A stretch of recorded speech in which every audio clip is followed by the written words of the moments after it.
Back John Elway faces a giant task today as he tries to elude a punishing posse of New York defenders, led by outside linebackers number 58 Carl Banks, number 56 Lawrence Taylor, that have stopped opposing quarterbacks in 3 consecutive games. Danny White, Ron Jaworski, Tommy Kramer, all KO'd.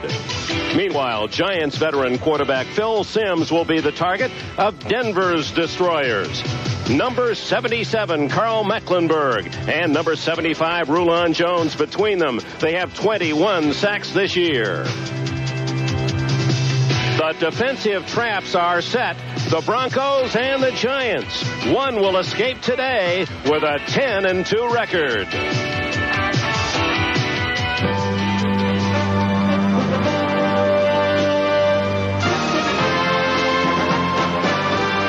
National Broadcasting Company presents the National Football League.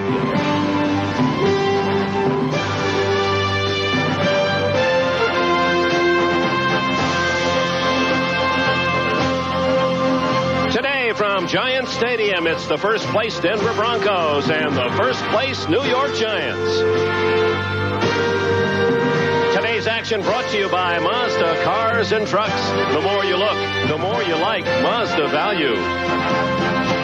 By Bud Light. Everything else is just a light. And by Harris Corporation and their Lanier Business Product Divisions. Lanier, we're easy to use. Giants Stadium sold out on this November afternoon, 76,000 plus at East Rutherford, New Jersey, to see 2 quality teams, the Denver Broncos and the New York Giants. Hello, everyone. Dick Enberg with Merlin Olsen. Oh, it's great this time of the year. 5 games to go. They have it boiled down to 2 teams. Well, at least their fans feel these are 2 Super Bowl candidates. The Denver Broncos, their lead has shrunk in the West to 1 game over the Raiders. They're 9-2. Are the Broncos, and the New York Giants in a dogfight with Dallas and, of course, with Washington.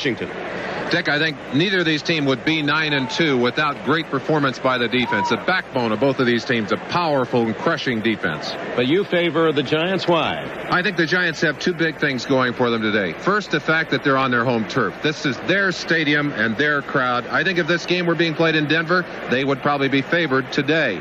The other thing they have going for them is a better balance on offense. And you tip that balance in favor of number 20, Joe Morris. That great little running back who is number 2 in the NFL. Morris and the Morris family all bubble over Jamie Morris, the younger brother at the University of Michigan, over 200 yards rushing yesterday for the Wolverines to lead Michigan to the Rose Bowl. John Elway, tremendous start for the Broncos, and still plus 6 touchdowns over interceptions. But in the last 5 games, Elway has been cold. Only 2 touchdown passes, 5 have been intercepted. On the other side of the field, Phil Simms with the unenviable task of matching up with the NFL's most sophisticated defense. They have been known to throw as many as 50 looks at you in a single game. The hometown Giants will get the ball first. Rich Carla signals he's ready.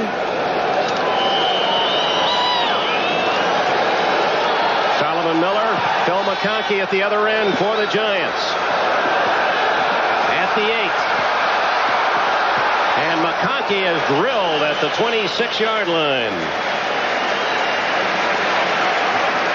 Carl Mecklenburg, and we're going to feature the defenses because they've been prominent this year. In fact, between them, they're only 4 yards apart in allowing rushing and passing yards. Rulon Jones, Greg Cragen, Andre Townsend, the front 3. Ryan and Mecklenburg, Hundley and Jackson, the veteran Jackson, outside linebacker in the back 4.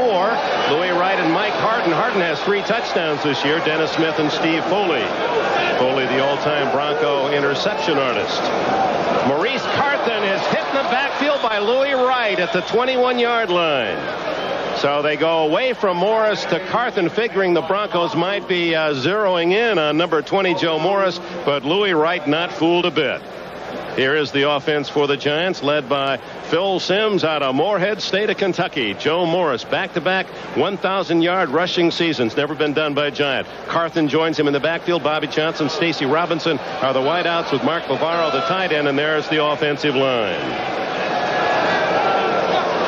2nd down and 15.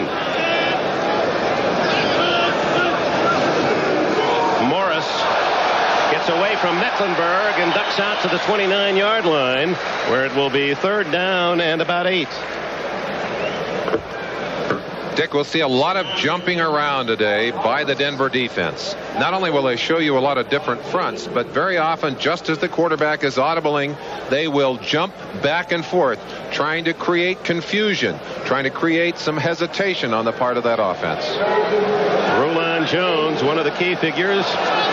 He's moved from left side to right side, where he and Mecklenburg are lined up. Usually they are paired on the left side of the line. This time they attack from the right. Sims, running room. He's going to be close, but might have been hit shy of the 1st down. Chasing the play was Rulon Jones. He gets a favorable mark. That's going to be very close to 1st down yardage. Simon Fletcher, number 73, credited with the initial hit. We're going to see both quarterbacks running, because one of the things that both of these teams do very effectively is to pressure the quarterback. And anytime that quarterback begins to run, you know that there might be an ugly collision at the other end of it. Either 4th down and short, or the Giants get another 3 downs on Sims' scramble. Mr. Foley in our view. And it is short, apparently, by about 1 link of the chain.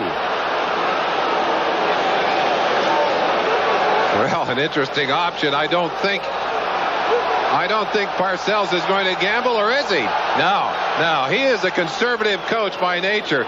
You saw the mark there, how close it was. And if anything, Parcells will play the odds. That's one thing that he believes in, and his team is typified by that. A very conservative offensive and defensive style. Sean Landeta, 45.3 average. Second only to Stark in the National Football League, and he's second in net as well to the Colts kicker.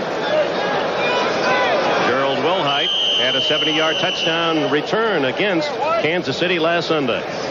He stands way back in respect to Landeta's power inside the 20. A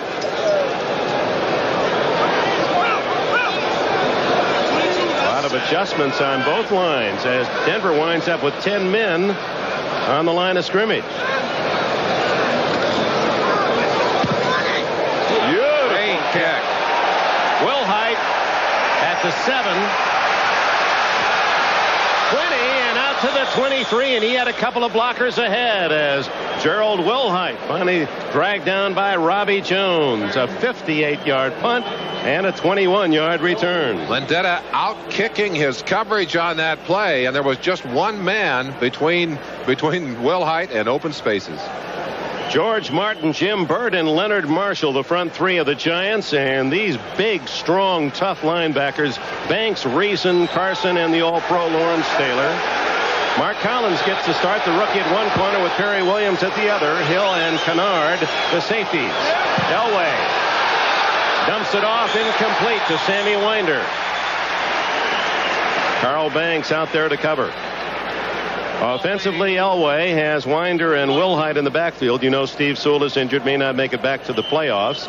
Vance Johnson, very fast, and Steve Watson, the possession-type receiver. Clarence Kay, a blocking tight end, number 88, back after a 1-week suspension. Dave Studdard, Keith Bishop, Bill Bryan, Paul Howard, Ken Lanier, the front line. 3 of those 5 on the injured list this week, Dick. Screen to Winder. But when you throw a screen that high in the air, you know it's doomed. It has to be a little quicker than that. And Perry Williams, number 23 at the corner, matched the 23 of Winder, the receiver, and it's a 1-yard loss. Talking to Mike Shanahan, who helps coordinate that offense for the Denver Broncos, he said the thing you don't want to do against the New York Giants defense is get yourself in that long yardage must-pass situation. And there they've done it immediately on their first opportunity with the football. Well, the first 2 passes both went into the left flat. That's Lawrence Taylor's side of the field. Perhaps anticipating Taylor on the rush, trying to throw over him.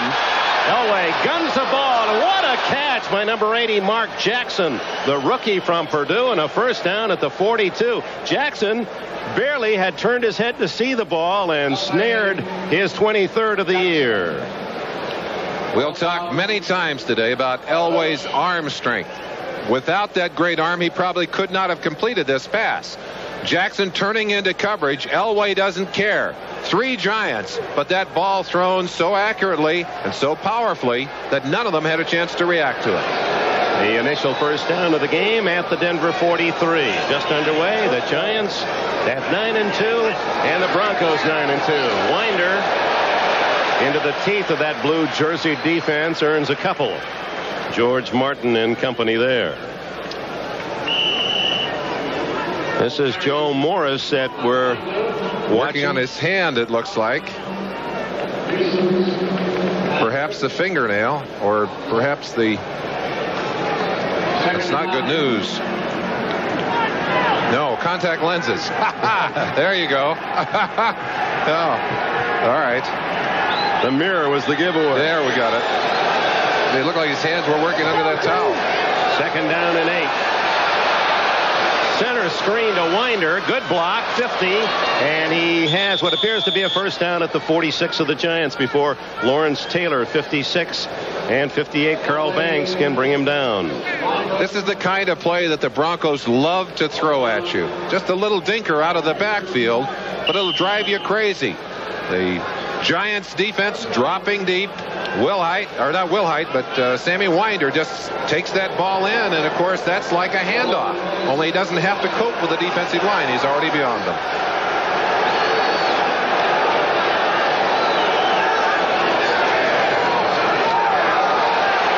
Winder cut down in the backfield by Carl Banks. And in many ways, Banks, 58, resembles Lawrence Taylor in size, 6'4", 235. He's very fast, living up to his #1 draft status out of Michigan State a couple of years ago. It was his punishing hit on Danny White that put White out with a fractured wrist. First look at other scores. Cincinnati ahead early. Pittsburgh leading 7-0. Safety for the Patriots against Buffalo.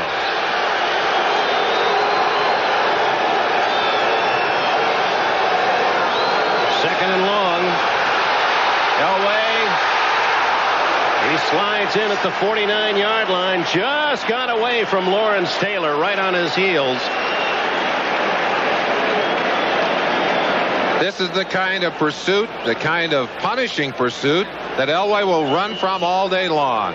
Lawrence Taylor, no linebacker in the league, comes harder and faster after the quarterbacks than Taylor. Well, the man who played the Yankee chain at Oneonta is using that fadeaway slide. When you go against an aggressive defense like theirs, trick is trying to keep them guessing. When am I going to be running or running to be passing? Well, he was running that time for his life. No question about it. Down the middle, complete again, and a first down at the 34-yard line. Again, it's little Mark Jackson, the 5'9" wide receiver who was the top target of Jim Everett with the Purdue Boilermakers last year. And, of course, we saw Everett last week debuting as a Los Angeles Ram very impressively. Jackson got his opportunities earlier in the year when Vance Johnson went down with an injury, and has really been a pleasant surprise. The Broncos now able to put both Johnson and Jackson into the lineup and give you great outside speed in 2 positions. Well, you saw the good concentration of Jackson. He actually caught the back end of the ball. On first down, complete to Steve Watson. They've not been able to find Watson the last 3 games. He had only 1 catch in the last 3 outings. Makes a good reception there, 11 yards and another first down in front of Perry Williams. I asked Dan Reeves about Steve Watson. I said, what's happened to Watson? He's kind of disappeared. He said, that's our fault. We're not getting things done offensively. Well, in this first drive after a shaky start, Elway using that gun of his to equalize things with this New York Giant defense. 7:45 remaining in the opening quarter. An impressive drive led by Elway's arm. That's Mobley, the tight end. And the give inside to Winder for short yardage. Harry Carson tripped him up right at the line of scrimmage. You saw they kept Mobley in, the tight end, anticipating Lawrence Taylor's presence. And Mobley was looking for number 56. Actually got a chance to get a little bump on Marshall as Marshall shot to the inside. But I tell you, the thing that's tough about that Giant front wall is not only are they big, but they have great speed all along that front as well. No gain, 2nd and 10. Elway throws that one out of bounds. Clarence Kay, the nearest white jersey. One of the Giants leaning forward, but no flag. Able to get back. Marshall out of his stance, but those Giant defensive ends, Dick, play about a half a yard off the ball. And that meant that when he started forward, he didn't get into the area of encroachment. Elway sends Watson left and Jackson right. Sampson split left and Wilhite in the slot left. Elway's 5 for 6 in the drive and can't find Vance Johnson. Broken up nicely by Elvis Patterson. And the field goal unit, Rich Karlis, comes on. Patterson one-on-one on Vance Johnson, and that pass cut off short of what could have been a first down. Even if he had caught this football, I don't think they would have come up with the first down. You can see the velocity on that football. Elway is not an easy quarterback to catch. He's a test for those receivers. It'll be between 40 and 41 yards for Karlis, who has missed only 4 of 14 this year. Kubiak to hold. And the Broncos take the lead on a 40-yard field goal by Rich Karlis. Timeout, 6 minutes and 46 seconds remaining in the opening quarter. A long drive led by Elway. Broncos come away with the lead. He's been a terror.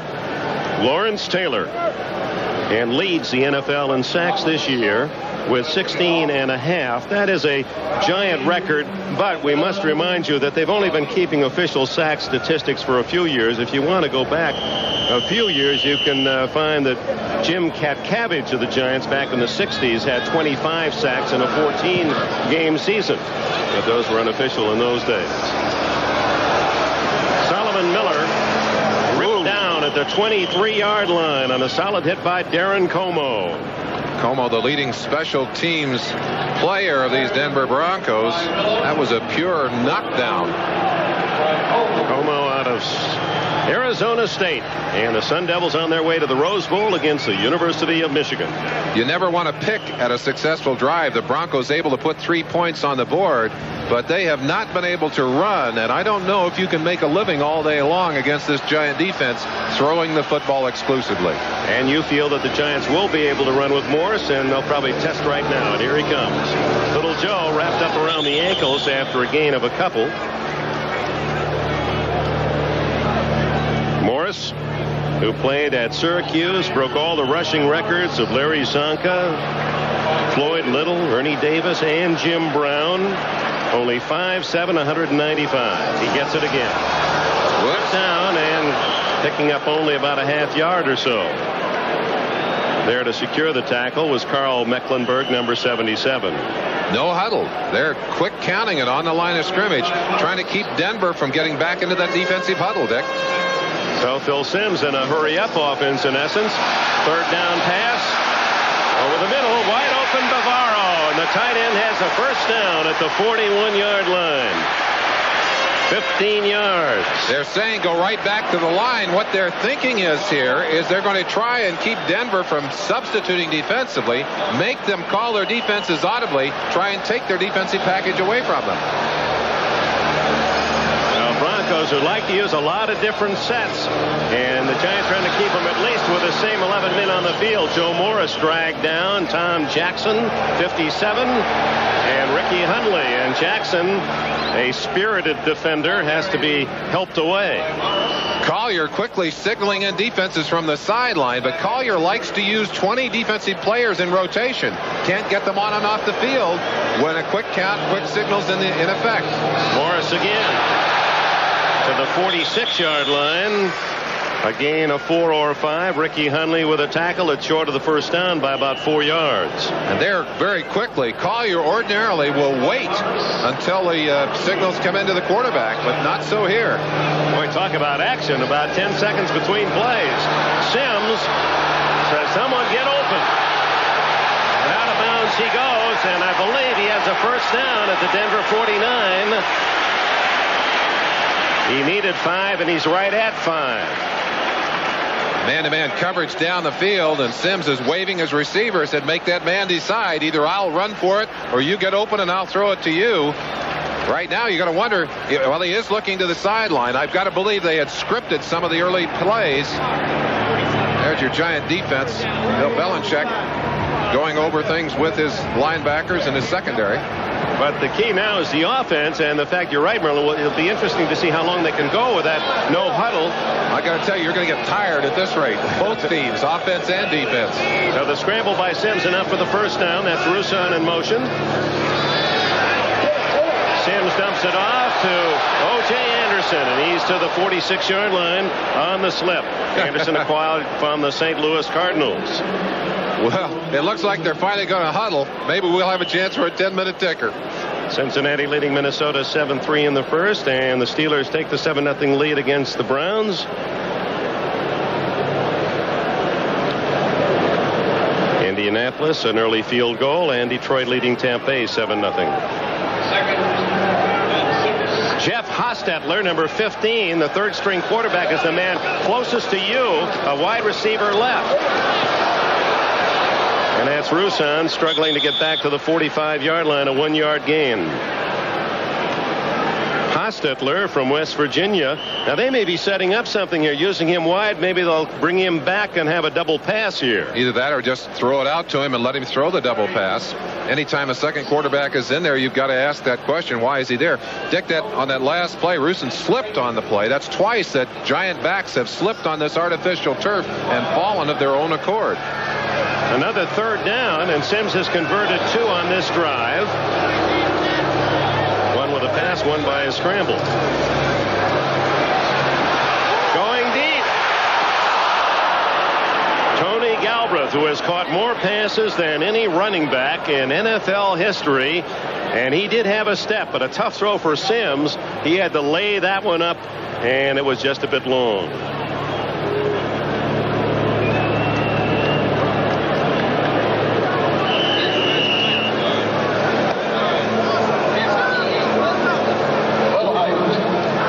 Had worked his way a step in the open, but a tough throw. 4th down, and the Giants with Hostetler under center and Landetta, the punter, in motion. Look at this. And they give to Roussan, and he has a first down. Oh my.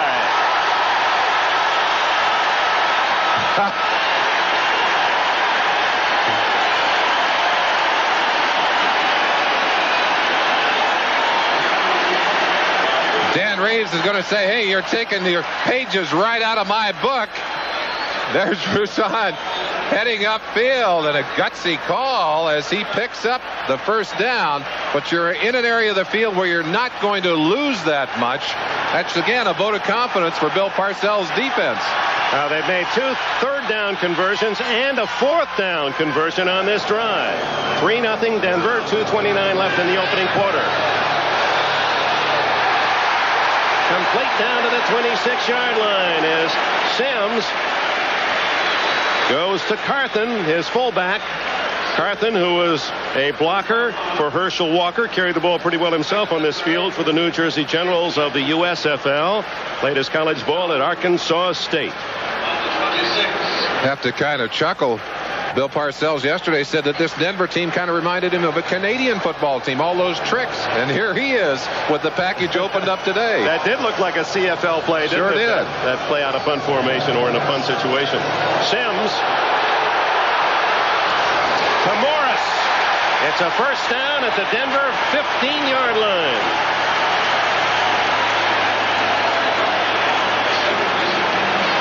This has been an intriguing drive by the Giants. Interesting drive, and you have to kind of feel that by going as they did without the snap count, they kind of got this Denver defense out of sequence. They've got things moving in their direction. Nice play by Morris as he comes back in front of Steve Foley, number 43, to take that pass and pick up the first down.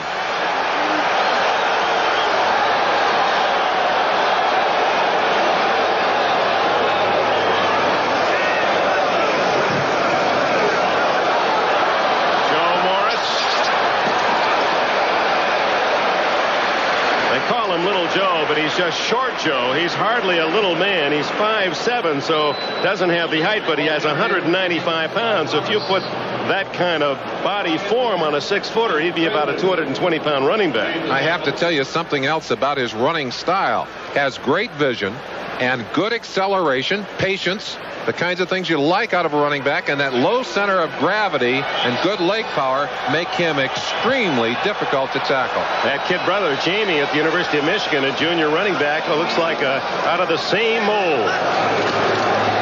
Morris again, tripped up on a good play by Ricky Hundley, who had knifed through from his linebacker spot. Got an early piece of him. There you see the wholesale changes. 4 players in and 4 off for Joe Collier, 5 off and 5 in for Collier's defense. That's what the Giants were trying to deny him doing in that early part of this drive. Look at Collier, animated with all those signals. No, he's not excited, folks. Those are his defensive signals going into his team on the field. He could win a cheerleading scholarship at the University of Colorado. Whoa, Morris, and it's Hundley again. No, this time 90, Freddie Gilbert from the University of Georgia, who comes in as one of those nickel defenders. He's in there predominantly as a pass rusher, and I think was blitzing across, thinking pass all the way, but was quick enough. There on the left side of your screen, number 90. Look at him sneaking inside. He got in clean and was quick enough to get across and grab Joe Morris before he could get started. And that play ends the first quarter. So when we come back, it'll be Raul Alegre. They're very happy with a man from the University of Texas trying to tie it up for the Giants. But that's the end of the first period here at Giants Stadium in East Rutherford. We always enjoy being able to honor one of our own, and the Sportscasters Association did that for us last Tuesday here in New York as Dick Enberg, my partner, was honored again as America's outstanding sportscaster. Dick, I know I can tell you on behalf of all of those at NBC that work with you, from Art Watson to Mike Weissman, right on down through the whole team, how proud we are of you. Well, it's a team win. Here goes the field goal try by Alegre to start the second quarter, and the Giants have tied it up at 3-all. 31 yards for Alegre. And with that, this is what's really important in our lives. We have a commercial break. It's tied at 3-all, early second quarter. Well, small colleges have produced the 2 quarterbacks in the Big Apple, and both very successful. Morehead State, Kentucky sent Phil Simms to the Giants, and UC Davis, Ken O'Brien to the Jets, who are 10-1 and ready to meet the Dolphins down in Miami tomorrow night.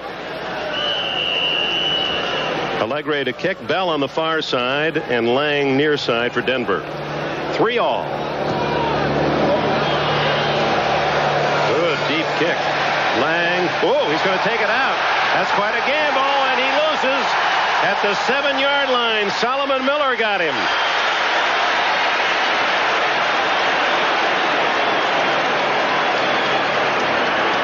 Now Denver will start deep in its own end. A hesitation by Lang and a gamble that was not warranted. Simply a mistake. I think the whole Denver return team assumed that he was going to stay in there. In fact, you saw players letting up. Lang, who has been hurt for part of the season, simply made the bad choice. Giant crowd comes to life.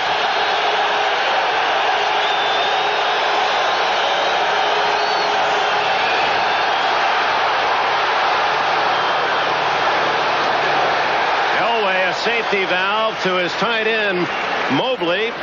George Martin, number 75, made the tackle to make that Clarence Kay, the tight end, who has a reception for 2 yards. Dan Reeves, I'm sure, talking to Elway about not throwing the interception, not making the mistake. There's the rushing I talked to you about. So far, a negative rushing yardage for the Broncos. The Giants not with a spectacular game, but better balance. Pretty even. Pretty darn even, as a matter of fact. But so much pressure on this man, Elway. Screen. And Winder fighting his way across the 20-yard line. Gary Reason's 55, finally dragging him down. First down, Denver here in East Rutherford. Let's go to NFL 86 and Ahmad Rashad. All right, in New England, the Patriots' Craig James takes it 4 yards here for the score. New England leads 9-0 in the first quarter against the Bills, who have lost 21 straight on the road. All right, Ahmad, 3-all here. Denver digging its way out of the shadows at its own end with a first down at the 21 on the screen pass. That's Mobley resetting on the left side. Now in motion. Oh! Trying to lead through the hole, but Harry Carson. He's has a new book on the market called Point of Attack. I asked Harry Carson, what's it about? He said about $16.95 at your local bookstore. He and Lawrence Taylor, great pair of backers, and Carl Banks appears to be fitting in very nicely in that all-pro Giant mold. Second down, 8.5.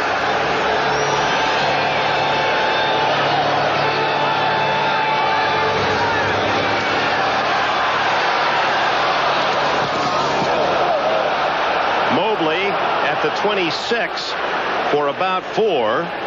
Carl Banks there for the Giants.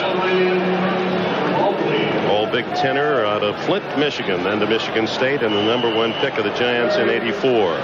Taking the 3-4 defense, you'd expect your linebackers to be your leading tacklers. That does not always happen. But for this Giant team, it clicks right down. They're 4 leading tacklers. They're 4 starting linebackers. The 2 at the top of the list, Lawrence Taylor and Carl Banks. 3rd and 5. And a flag down. You saw the hold.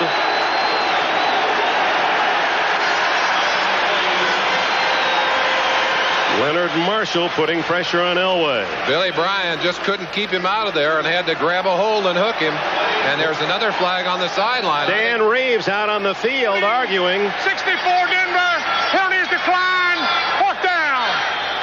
You could see it all the way from our booth as Marshall will go inside right here and just drive his way past Bryan. And Bryan knows that he's gone. Look at him. He's got to hook him. And he'll drag him and finally turn him loose. But the official, looking from behind, simply says, son, I got to throw the flag on you. You can go to a disco and not see people that close. And Reeves was arguing about something that happened in front of him. I think he felt that his receiver had been knocked down illegally. Well, quite possibly arguing about something else, but I think it's going to cost him again. On the bench, penalties decline. It's 4th down. Both penalties decline. 2 majors, an unsportsmanlike and a holding, because the Giants want the ball, and Dan Reeves is furious. Uncharacteristic of Reeves, who really works at holding his composure on the sideline. 42-year-old Reeves, the former Cowboy star from the University of South Carolina. There's Bill Parcells. He says, I want the 15 on the unsportsmanlike. We don't have to decline that. That's a dead ball foul. Linebacker at Wichita State. The Lions drafted him. Unsportsmanlike conduct on the Denver bench. 4th down. Yeah, you have to mark that one off. That isn't a matter of saving it down. It's already 4th down when Reeves goes out onto the field, technically. So Chris Norman comes in, and his punting has been somewhat suspicious. He had one blocked last week against the Chiefs. One blocked earlier in the year, saved by a penalty against Seattle. They'll come after him here, I think, especially deep in his own territory. McConkey deep at the Giant 45.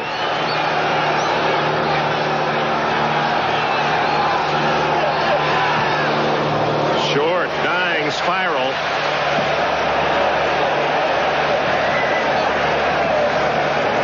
Kind roll for Denver to the Giant 48.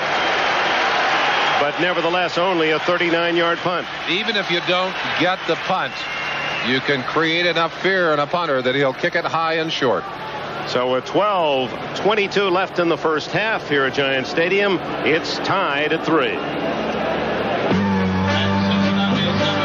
From Giant Stadium, today's game is brought to you by Ford and your Ford dealer. Have you driven a Ford lately? By Braun Electric Shavers. Braun, designed to perform better. And by Magnavox, developing new technologies for your entertainment. Nobody puts it together like Magnavox. Dick Enberg and Merlin Olsen at Giant Stadium. Phil Simms trying to hit his wide receiver Bobby Johnson, and I believe we have a defensive hold against the Broncos.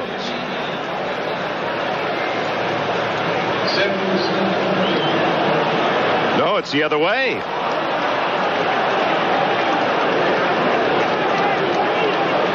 That's something that the officials have interpreted differently the last few years. Remember, it used to be the wide receiver get away with murder, and now they're looking at what he does with his hands as well.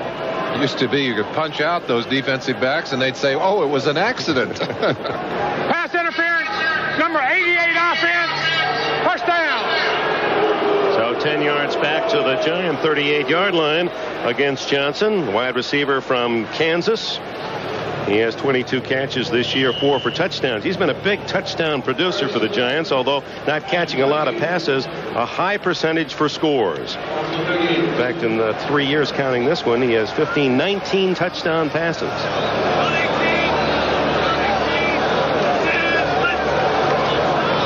Morris hit by Steve Wilson in a defensive back position at the 44-yard line. Let's check other scores. Well, they're having some fun in Cincinnati with Esiason against Kramer, 14-10 in the first quarter. Pittsburgh at Cleveland, 7-0. A big game for the Browns, fighting with Cincinnati for first in the AFC Central. New England, as you just heard, James with a touchdown to give them a 9-0 lead against Buffalo. Houston a touchdown over Indianapolis, and Tampa Bay hits on a field goal at home. Here it's 3-all, 11:45 left in the first half.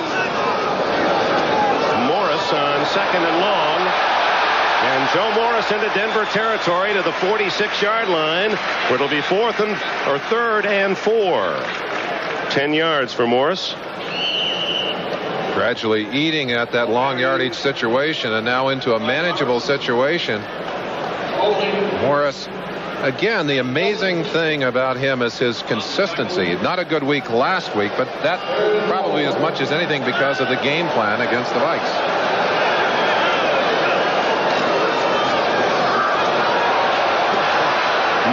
Driving, but maybe a half-yard shy of the first down. The Broncos brought up Dennis Smith from a safety spot to finish him off. Gilbert was there as well. There's Smith, lanky defender, 6'3". You don't see many safety men with his height, but he's got great leaping ability and speed to go with it. Tremendous penetration in there as we turn it. Watch it, just turn it loose and watch Ken Woodard, number 52. Now stop it right there. There's Woodard taking on 2 people right in the middle of the defense and stacking them up, forcing Morris outside and then breaking off and getting part of the tackle. Tremendous play by number 52, Ken Woodard. And the Giants have called time to think this one over. 4th and 1 at the Broncos 43. Bill Parcells will go for it on 4th down again. He has been very active on 4th down, shows his confidence in his offense. 8 for 12. That's a lot of 4th down conversions as a comparison against the Giants. The opponents have only tried it once, 0 for 1 all year. I don't blame him. He tries for the 13th time. 4th and 1. No. That's what they're looking for, the offside and the contact. They're saying he made contact. I think he did. They're simply trying to draw them off sides in that situation. That's a deliberate attempt. I think I would throw the flag on the quarterback who made a quick move out of there. Tom Jackson is arguing. Let's look at it again. Bill Parcells wants a first down on the penalty, and the Broncos want their own penalty called. On the far side, there's the quick move, and you see the contact made on the far side of the line. The defensive man can move in there as long as he gets back, but if he touches someone, it's an automatic penalty. But the quarterback is not allowed to make a deliberate hard move out of there with the attempt to draw the defense off sides. 2 men should have been ticketed. I'd call it penalty both ways and throw 2 flags in the air. Well, there's the third consideration. That's delay of game, and that's the 5 yards that the Giants receive.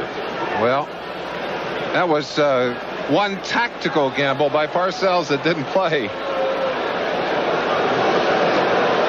Now, we can't tell from this angle whether contact was made. It was Tom Jackson, the linebacker, and he may have been far enough outside that he crawled back without hitting anyone. Landeta aiming this one toward the near corner. Great looking kick. His foot was on the line, and then the ball squirts into the end zone anyway. So the Broncos will get it at the 20 as Greg Lasker, the rookie from Arkansas, almost saved it inside the 1. Timeout. 3-all at Giants Stadium in the second. Well, Sean Landeta narrowly missing. His punt being downed at the 1-yard line. Denver receives it on the touchback of the 20. Boy, this young man out of Towson State of Maryland, kicked in the USFL with the Stars. He has been a bonus for the Giants. Got to love the fact that he gets them long and consistent, and also the fact he gets such great hang time. Dick, we talked about the very complex nature of the Bronco defense. The Giant defense at the other end of the spectrum. Basically a very conservative defense. Much more physical defense than is the Bronco defense. And that's exhibited partly in their size and also their approach to the game. They're going to line up on you. There's Bill Belichick on the other side. He calls the defensive signals, and he says basically, we're going to line up, tell you what we're going to do, but then we're going to do it. You've got to block us away from it. That's right. You got to make us, you got to push us out of our defense. Where the Broncos will try to trick you, fool you, slant, tricks, various defensive positions. Sammy Winder. Carl Banks greets him. Winder from Southern Mississippi, again the leading rusher for the Broncos. He's 10th best in the NFL with 640 yards coming in. And in this first half, the Broncos with a goose egg compared to the Giants' 51 yards rushing. But where it counts, 3-all on the board. I still think that will come back to haunt them at the end of the day. They've got to get some running going here, or that Giant pass rush is going to start telling on Elway.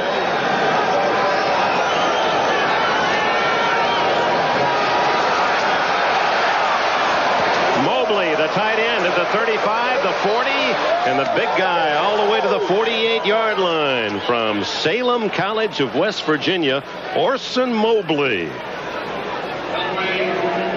When I talked to the Giant defensive coaches about this Denver offense, I said, what do they miss most? Is it the big running back, the power back? And they said, no, it's the great pass-catching tight end. Well, the Giants are hopeful that this man, Orson Mobley, can become that kind of target for Elway. Does a good job on that play. You can see how big he is. He is a giant. But they have not had the great pass-catching tight end, and that really hurts them. Mobley is 6'5" and 256 pounds. Oh. Gene Lang to the 49-yard line. It's 3-all here at Giant Stadium. Let's check on other scores. Ahmad Rashad, NFL 86. All right, Dick, in Houston, the Oilers score on this 4-yard pass from Warren Moon to Alan Pinkett, the former Notre Dame running back. They lead the hapless Colts 10-3 in the second quarter. And by the way, the Colts haven't won since beating Houston last year. Clarence Kay, we told you he was suspended by Dan Reeves last week for persistent tardiness. And he is injured now, and that's perhaps why we're seeing Orson Mobley. Mobley played last week, and they may have found the tight end they're looking for, the Broncos. A timeout, 8 minutes, 27 seconds remaining in the first half. Still working on the hand of tight end Clarence Kay. John Elway, meanwhile, uses this break to talk with his head coach Dan Reeves. We're in the second quarter, tied 3-all. The ball just across the 50-yard line into Giants territory. And there are the instant photographs taken upstairs of the Giant defenses, then hustled down to Joe Collier, the defensive genius of these Broncos. Been around a long time, and a man who I wouldn't want to play a card game with him. He remembers everything, and he'll try anything to beat you. That's what he's looking at, try to determine just how the Giants line up. Now, Gerald Wilhite, the leading receiver for the Broncos this year, is in the game, and he's way out to the left, out of your picture. Watson in motion. Second down and 8. They're coming with the linebackers. Winder tackled for a loss by Carson. The Broncos lose about 4. Try and get that isolation back on the backer, but it didn't pay off there.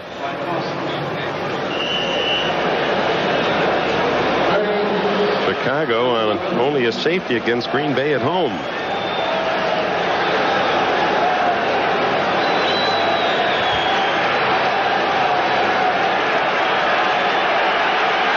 down and 12 at the Denver 46.5.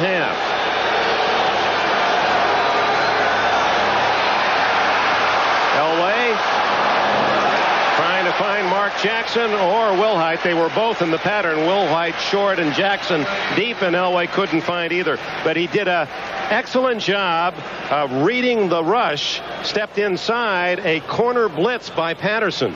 I can't remember a quarterback who is more nimble and aware of what's happening in the pocket. And we asked Dan Reeves yesterday, how many sacks would you have if you had an immobile quarterback? He said, don't ask me that kind of question. They've only been sacked 25 times on the season. I think that number would easily double with an immobile quarterback. McConkey inside the 15.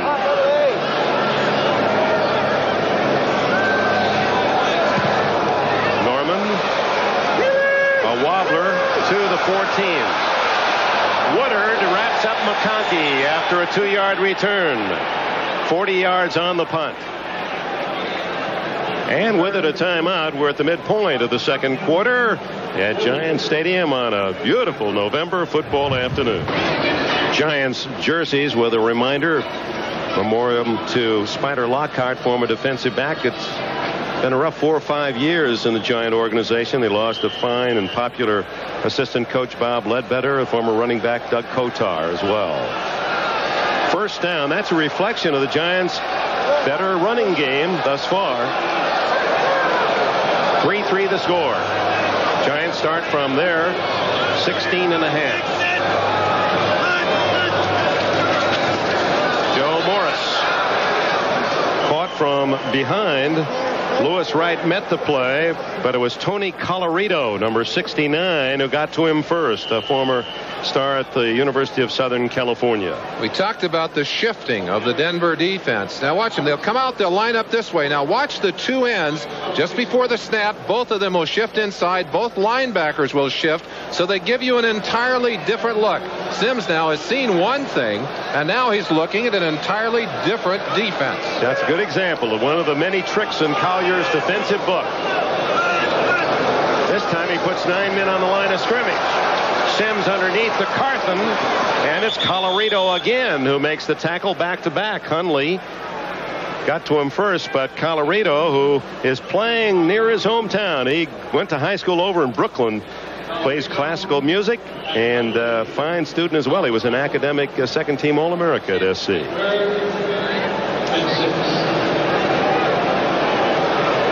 Ball at the 20. Third down and 6.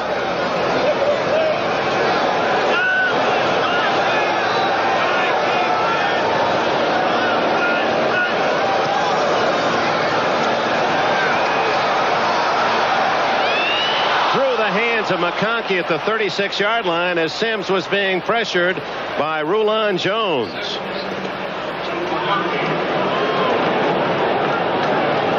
Well, if you stick around after we go to Ahmad Rashad, we're going to show you a balloon. No, what is that? We're not going to show you the balloon. No, we're not going to go to Ahmad Rashad. And now we're not even going to show you the balloon. There was a balloon on the field. I saw it, Dick.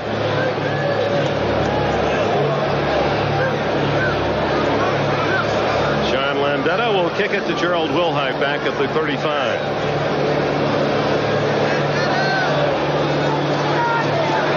Ooh, very close was Randy Robbins to the block. Wilhite, ever a stumbler, to the 38-yard line. Stumbled his way to a 70-yard return last week for a touchdown. Wilhite, a gymnast. Here is Landetta. All the pressure in the world from the left-hand side. You'll see the man fly by him. Robbins go by right there, just fingertips away from a block on that particular play. Landetta with a 49-yard punt, 7 yards on the return as Robbins thinks about what almost happened, and Landetta says, hey, that was too close. He also said the snap was high, forced me out of my rhythm. You see him talking to the center there. Now let's see what the Broncos do on first down.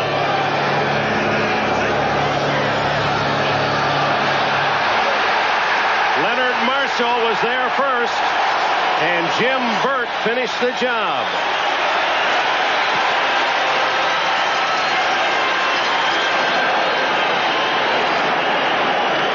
They talked about wanted men, about putting those quarterbacks down. Been a while coming, but the Giants finally get there. Marshall grabs the shoulder of Elway. Burt there to polish him off, and all of Elway's ideas about getting out of that one quickly disappeared. I don't know how they'll divide up that sack. Probably a half apiece, wouldn't you think? I think the first man gets it. It'll be Marshall's sack. On second and long, Elway to Watson, and it's through the veteran's hands. He won't drop many of those. And that was a picture of patience by Elway. With blue shirts swarming around, he was able to set himself in gun and had his man open. Leonard Marshall will go all the way around behind. Studdard, 70, working man-to-man, keeping Marshall away. That's actually a situation where they want to keep Elway in the pocket. Now, they said there are two kinds of approaches to Elway. We'll box him in, make him stay in that pocket, and we'll also try and force him out and then get somebody to chase him. That's the case where they simply said, we're going to keep you in that pocket, make you throw. I don't know if that's such a good idea or not. Elway wants time on 3rd and 19. 5:26 remaining in the first half. Phil Simms waiting his turn. John Elway called time on 3rd and 19. Make sure that the call was in agreement. Running out of time in this first half. Only 5.5 minutes left before the intermission. Stay tuned for NFL 86 at halftime. We'll have all the scores and the highlights for you, as well as Ensign McCallum talking about his Navy NFL experience, how he can work 2 jobs in one.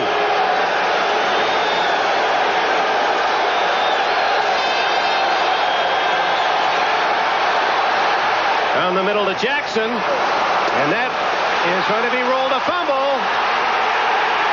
Kenny Hill has it. Ball whistle dead, back where Hill fell on the football as they ripped it away from Jackson. Giants get it at the 43.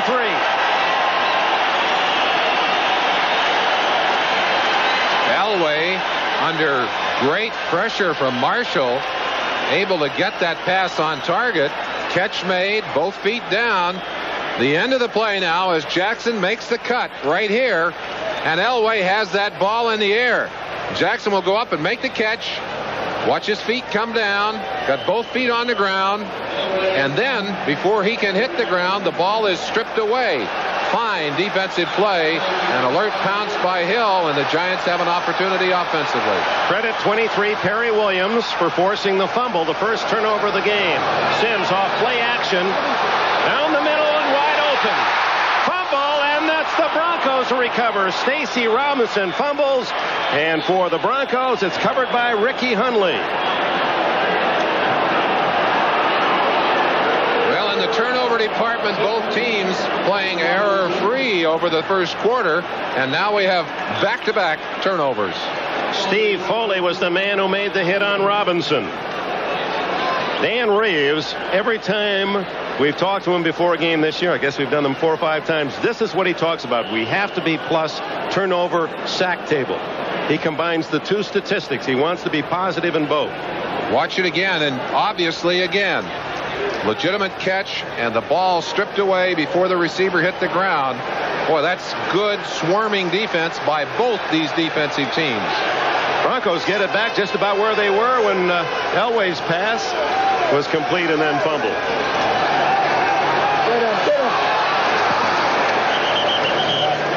Winder across the 30-yard line. Assembly, the man that recovered the fumble, he's hanging on to it. Jim Burt in on the tackle, number 64 for the Giants, and he probably stretches that jersey as tightly as anyone in the NFL. There it is. He's got that pulled so wide, the 6 and 4 are almost under the rib cage. He said that he learned a lesson his first game as a rookie, lined up against Mike Webster of the Steelers, the all-pro center. Said by the time he got through pulling and tugging and undressing me, he said, I'm not going to give anyone anything extra to hang on to. And he said, that's when I decided to strip it up like that. Well, of course, you know, it started with the defensive lineman putting that kind of gear on, and then the offensive lineman, of course, starting to use it, and then it's come back now as they've allowed the holding by the offensive lineman. You don't want to give them anything to get their hands on. But it used to be the first time I ever saw it done was by the offensive lineman. I think John Wilbur, then with the Cowboys, the first I ever saw to lace that jersey down. Second down, about 6.5. Elway, too tall. Vance Johnson, who is playing today without a knee brace. He had arthroscopic surgery on that right knee after the first few games of the year and has been wearing a brace, and he's decided he's just not had his full speed. He wants to go without it today. Again, the Giants opting to force Elway to stay in that pocket. That means they're not going to get as much pressure on him, but they feel that he's much more effective when he's running out of that pocket, when he's creating plays, than he is when he's playing within the framework of the offense. 3rd and 6. Elway running for a first down and has it at the 41-yard line. Byron Hunt, the linebacker from SMU, got him down, but not until Elway had scrambled for 10. Lawrence Taylor had him for a moment. You might ask, wasn't he in the grasp? Well, there's another word to go with it. Grasp and control. Taylor from the right side. Watch him. They've got a stun on. Breaks clean. No chance. But Elway, with good strength and quickness, gets outside. Byron Hunt's going to show you some speed here. We haven't seen Elway run down from behind many times. First down at the 41. That's about the longest run of the game for the Broncos, underneath the winder at the 47-yard line. That was indeed Joe Costanza, our master statistician, confirming that Elway's 10-yard scramble, the best run of the first half for Denver. Well, two defensive teams who have posted 9-2 records, and it's been played that way. The defense is dominant. Second and a short 5, and Elway going for a bundle to Johnson, and there's the flag against Perry Williams.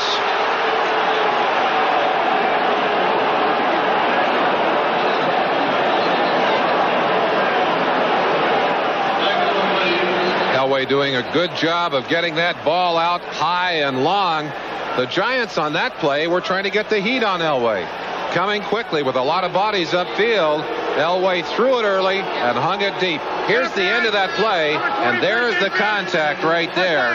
No question that Williams dropping that shoulder in, knocking the receiver out, not making an attempt to go at that football. Of course, that one's not hard to throw the flag on. Had he been turning when that contact, looking at the ball, he might have gotten away with the call, but he pushed first, then turned, and it becomes the longest play of the entire game. 38-yard penalty. First down, 15. Broncos in position to take the lead. A little confusion. Elway had too many receivers going to his left.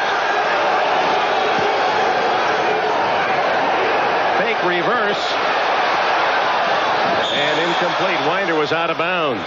Well, that did not fool the Giants. And while Elway seemed to have a world of time, no one could break open. Other scores, the Bears on a safety. That's been it. 21-17. Cincinnati and Minnesota in contrast in a high-scoring affair.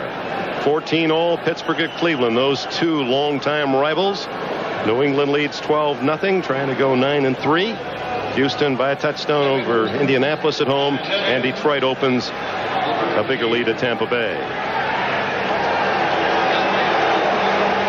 2nd and 10. Beautiful Giants Stadium. 50-degree day. Watson was the closest Bronco. Here's a man that's open. Ahmad Rashad. All right, Dick, in Cleveland, the Steelers' Walter Abercrombie takes the pitch, goes around right in for 38 yards for the score, his second on the day. They're midway through the second quarter, and it's all tied at 14 all. But, Dick, what about the balloon? Well, we got them all ready for when you make the announcement, Ahmad Rashad. I know you're on pins and needles at this point, waiting for the arrival of the new one. We wish Phyllis and Ahmad and Rashad's the best. On the reverse to Johnson. Now he's looking for Elway. He's covered. Johnson will just throw that one away wisely. And the closest player was Lawrence Taylor. Now the Giants not fooled by that trick play as Vance Johnson, and they were looking for Elway, and Leonard Marshall, number 70, the defensive end, played his position well. Elway came that way, and Marshall was right on him. Gets a little hand slap, little high five in the huddle. Of course, the Raiders were not ready for that play in the opening game of the season, and Elway scored on a 23-yard reception. The Giants say, hey, you get us on that first time, okay, but we saw the film too. 32-yard field goal by Carlos. And it is good. So Carlos is 2 for 2. And the Broncos lead 6-3. Yeah, what are you going to do on Thanksgiving, Merlin? Well, I don't know what I'm going to do, but I'm going to be in an area where they're going to be sliding down the slopes, and I think you're going to do the same thing. Well, no, but first, no, wait, don't get on the ski slopes. We'll get to Vail later, but first we got to go to Dallas, and there are no slopes there, at least immediately. We're going to see Seattle and Dallas at 3:30 Eastern Time, and we hope you'll spend part of your holiday with us as we enjoy that turkey brisket that they have down there at Texas Stadium. Always been an exciting opportunity to share a Thanksgiving dinner with folks all across this country, Dick. Well, the Seahawks have fallen on tough times, losing 4 in a row, and Dallas has that remarkable record of not only winning on Thanksgiving, but then winning the next week as well. In fact, it's now starting to stir up some discontent in the NFC East. The Giants and Washington saying, hey, maybe some of the rest of us ought to have that Thanksgiving home game. Yeah, we'll see. John Elway, aided by the 38-yard interference penalty, able to get the Broncos in tight. And Carlos converts from 32 yards out to give Denver a 6-3 lead. There didn't figure to be that many offensive opportunities, and we talked about the structure and the hard-nosed nature of these two defenses. So far, they have come far and few between. The Broncos getting a couple of chances for field goals, converting twice. Of course, the Giants converting on their opportunity as well. McConkey, short kick, 12-yard line. 25. And he's out to the 33. Tough little kid, that McConkey, hardly a kid, 27. Out of the Naval Academy, a helicopter pilot. He says people ask to compare catching punts to flying a helicopter. He says if I make a mistake on a punt, it's a fumble. Maybe we lose possession. I made a mistake trying to land that helicopter in the back of a destroyer at night in rough seas. The considerations were much more serious. A reminder to our viewers that we'll be selecting, of course, our Budweiser Most Valuable Player at the conclusion of today's game.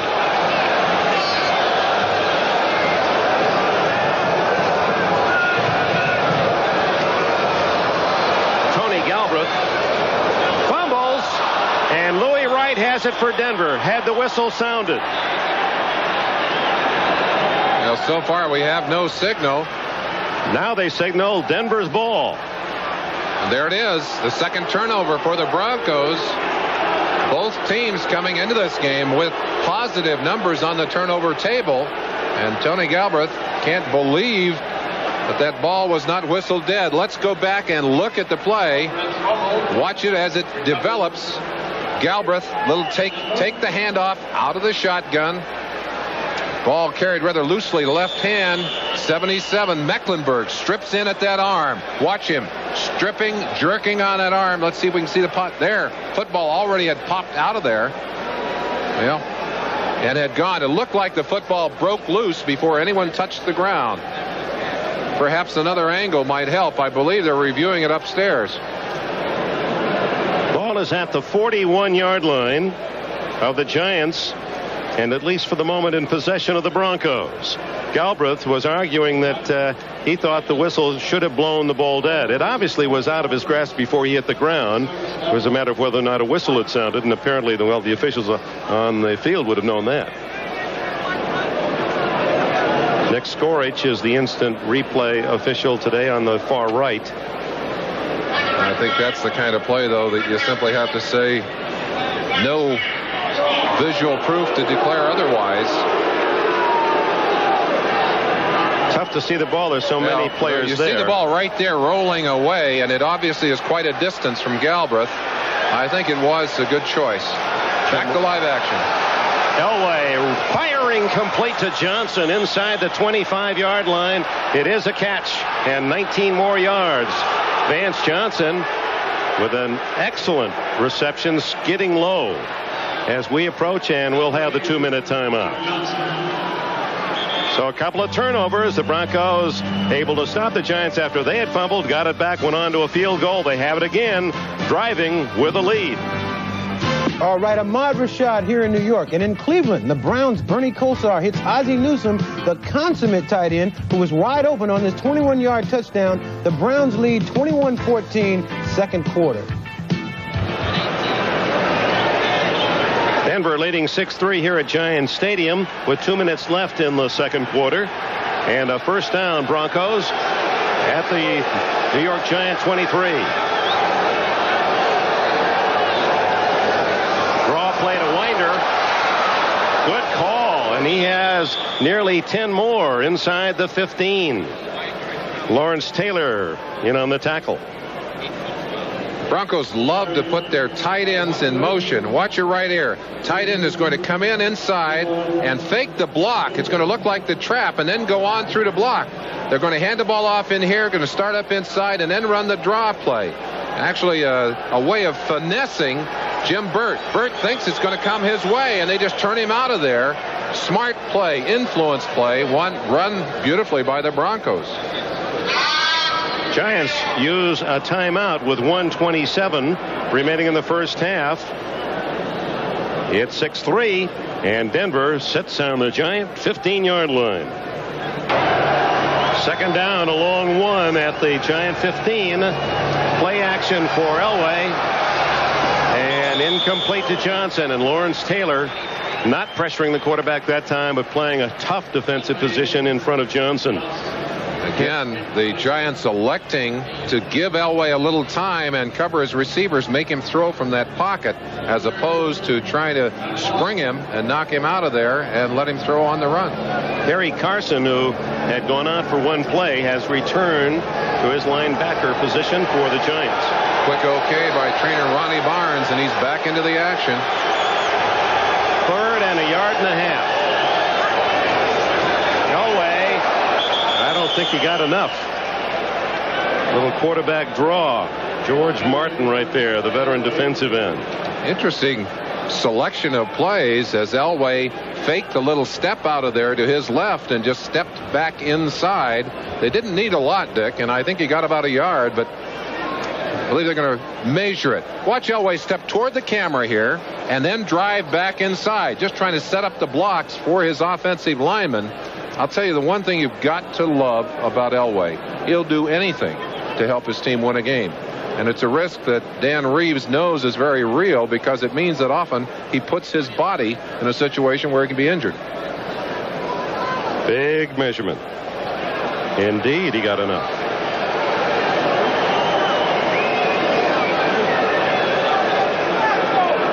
And the Bears add to that safety by Hampton. Scoring fest in Cincinnati has the Bengals up 5-4, and Cleveland at home now leads by a touchdown. New England 2-touchdown plus lead. Houston by a touch, and Detroit 14-3 at the half. A real good test for the Giant defense. They're back to the wall in this situation. 1:05 remaining in the half. Intercepted by George Martin. He's going to go all the way if Elway can't get him. 20. Martin has a touchdown.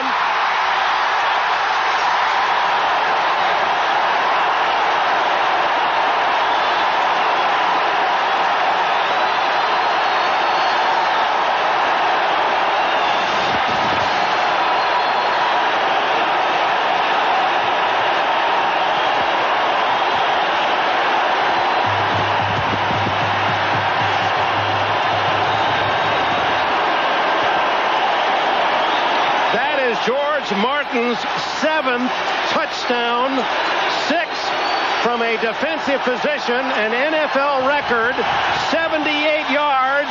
Talk about big plays. That was a huge play for the New York Giants. And what a dramatic turnaround. It appeared that the Denver Broncos were going to have a chance to add to their lead, and suddenly George Martin jumped up and bit him. A leg raise, point after. 10-6 New York.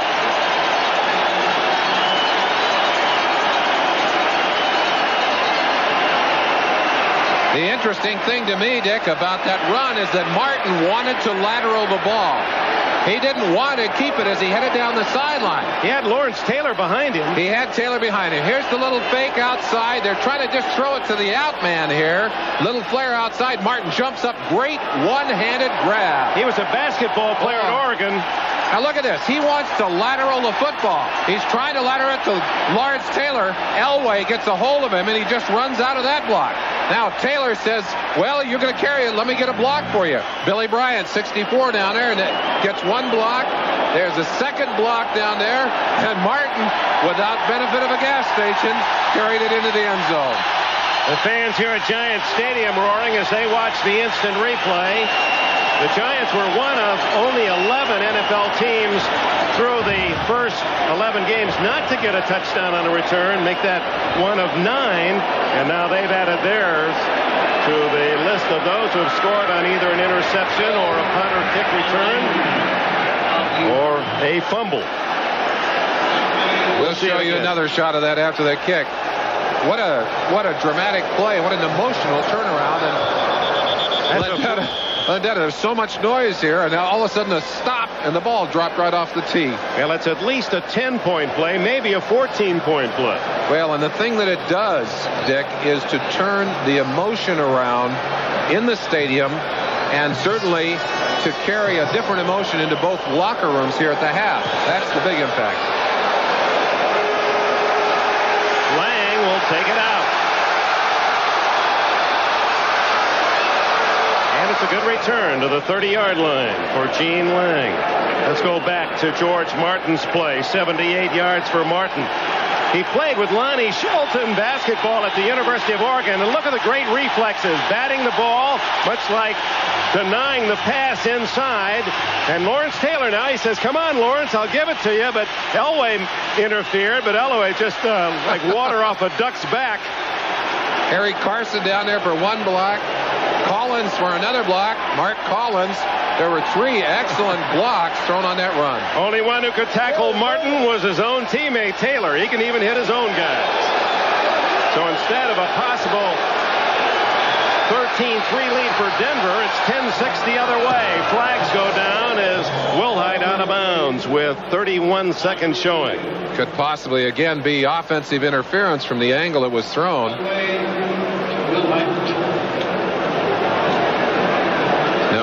Against the Giants. Against the Giants. Let's go back. Here's Denver inside the 15. Should they score a touchdown and there'd be very little time left on the clock, it could have been 13-3 Denver at the half. Martin's play turns it totally around, and it's the Giants 10-6 with only 31 seconds left. Well, and that's the kind of thing that Number 34, defense, first down. Elvis Patterson getting the call. That's the kind of thing a good defense can do for you. And we have to say that's the kind of thing that Denver's defense has done for them so many times. Backed up against the wall, forcing the turnover, taking the ball away. But, of course, in this sack, in this situation, the big plus, the points that go on the board at the other end of the field. Lang, a little shovel pass, flag down. Lang is tackled at the 47-yard line, and now timeout on the penalty. Let's see if it counts. We may have a holding call on Kenny Lanier, thrown from the far side. Motion against Denver. Yeah. And now only 26 seconds. Illegal motion, 76 offense, first down. That was Lanier. You had the right guy. Well, he's trying to get his man off the ball. They want that defensive end to move. He actually did have a hold of him after the fact, but they called him for the movement rather than the holding. Jackson left. Johnson slotted left. Jackson to the right side.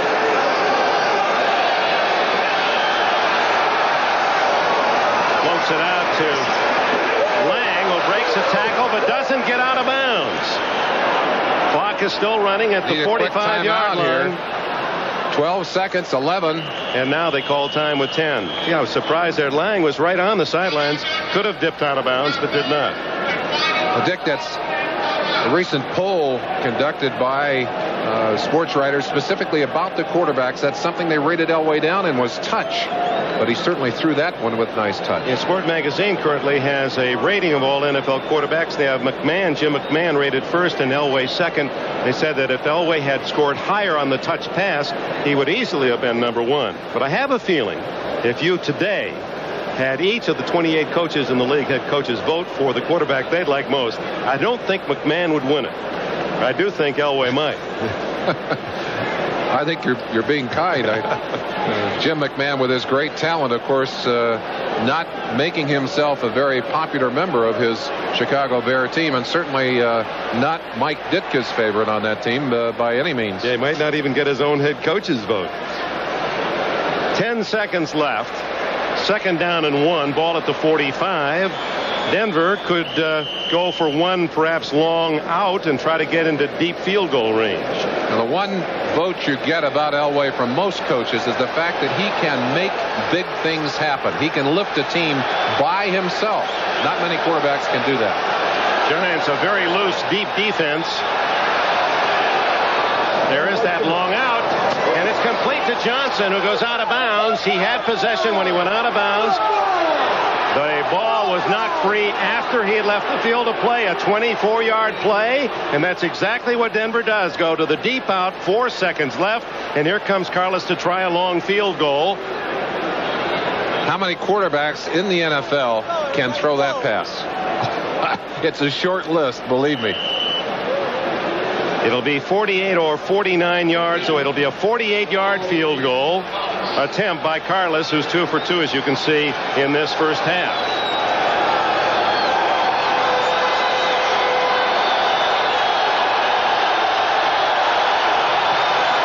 No.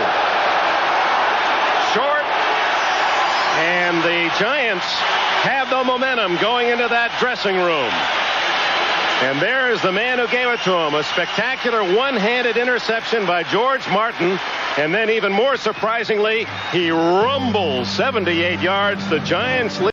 The two defensive coaches have to be pleased with those numbers. They have shut down the rushing game of the Giants, have the Broncos.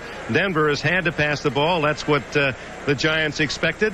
And Elway's been a bit more successful, but unable to score a touchdown. And then in the turnovers, 2 each, the one big interception by George Martin, the defensive end that went for the game's only touchdown. And you kind of, that conjured up some bad thoughts on your part, some memories. Dick, I was remembering a play in a playoff game against the Minnesota Vikings. We were lined up to kick a 1-yard field goal. I mean, literally on the 1-yard line. There's going to be an 8-yard field goal. And the ball was blocked, carried all the way to the other end of the field. It was a 10-point turnaround. Not quite as severe here, although the Broncos certainly appeared to be in position to score, and suddenly the ball goes the length of the field and the score is on the other team's scoreboard, and you say, wait a minute, it's not supposed to be this way. Totally emotionally turns you upside down.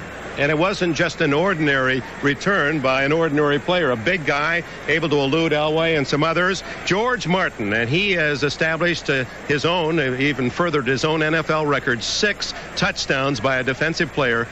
That's 2 more than anyone else in NFL history. Elway is going to try to get it to will height. And you said it early, Dick. That's a basketball athlete's move just to get his hands on that ball. Several good blocks to watch for. One right there. Couldn't see who it was on Lanier. But Elway has a chance to stop Martin right here. And Martin's just too big and strong. And usually a defensive lineman so excited about getting the ball will fall down at that point. There are a couple of blocks coming. You'll see one by Collins right there as he dives. He's lucky he didn't get a clip on that one, although he did not get on the back of the legs. And there was a second block just behind that. But Martin now will be swarmed, as you said, by his own teammates. This is the toughest part of the whole run. Well, you can understand that emotion. And there's a rundown of the 7 career touchdowns. One of those, as you see the bottom, was on a pass where Martin lined up as a tight end and gathered in a 4-yard pass from Sims. But 6 were defensive touchdowns, and those represent an NFL record. Bob Lilly of the Dallas Cowboys had 4, and he remains in second place. So George Martin all alone in that category. A lineman's dream, and I'm sure that's the kind of thing that will be pleasant for George Martin to remember and tell his grandkids about throughout the rest of his life. Martin, whose younger brother Doug plays the same position, defensive end for the Minnesota Vikings. He had 10 sacks last year. He's the senior citizen, his 12th year with the Giants, 33 years old. Oh, he'll tell them all he was running about 9.4. He did make the big play, though, was the one-handed catch and the way he whirled upfield. He was the first step, got him 10 yards in front of the pack. Well, and he showed some great balance, as we said, getting away from Elway. And usually in that situation, a quarterback just kind of has to interfere, and it's enough to take a defensive lineman down who's not used to running with that football. But Martin able to hold up through that particular encounter and get downfield. There are Elway's numbers on the day. And again, they're leaning heavily on John Elway, and Elway's percentages are good. But we mentioned that he has not been successful with touchdowns over the past few weeks. Only 2 in the last 5 weeks. And he has yet to have one in this game. Now we are waiting for the officials to kick it off. Apparently they are now ready. There's the stat I referred to, Dick, and we talked about it earlier in the game. Look at those dramatic stats for the first 6 games of the year, and those are not just Elway's stats. Those are team stats in a way, and Reeves was quick to point out yesterday, we're not giving John over the last few games the kind of help he needs. Now, if you say 5 in the last 5.5 games, it's 2 touchdowns and 6 interceptions, counting the one by Martin. Carlos to kick it off. Second half underway. Solomon Miller, the rookie from Utah State. And the wide receivers out to the 25-yard line. So Phil Simms will bring on the offense. Simms, final word on the sidelines, and now the 8-year veteran from Morehead State of Kentucky. Grew up in Louisville, went to high school in Louisville. He writes left-handed, and yet he's a right-handed passer. And highly competitive. He really admires Dan Fouts of the Chargers for that quality. And he's got the same fire inside. Morris, 36 yards in the first half. Denver zeroing in on Joe, and he gets about 3 on that play. Dick, my son Nathan, who's 13, writes left-handed, throws right-handed. Should I tell him that he's up to be a quarterback? Well, no, I tell him what, stay with a right-handed, learn to hit left-handed. Learn to hit left-handed. Hit left-handed. And either that or play golf. Certainly a dominant left hand. Playing right-handed is an advantage for a golfer. Yeah, Brooks Robinson, he said the fact that he was a left-handed writer helped him with that glove hand. He felt that was his stronger hand. Hostetler, far right, the third-string quarterback. And it's to Bavaro's side, and the big tight end from Notre Dame can't make the catch. Steve Foley on the coverage. While we watch, there's Hostetler going back into the huddle. Bavaro from the other side, and Hostetler will go out.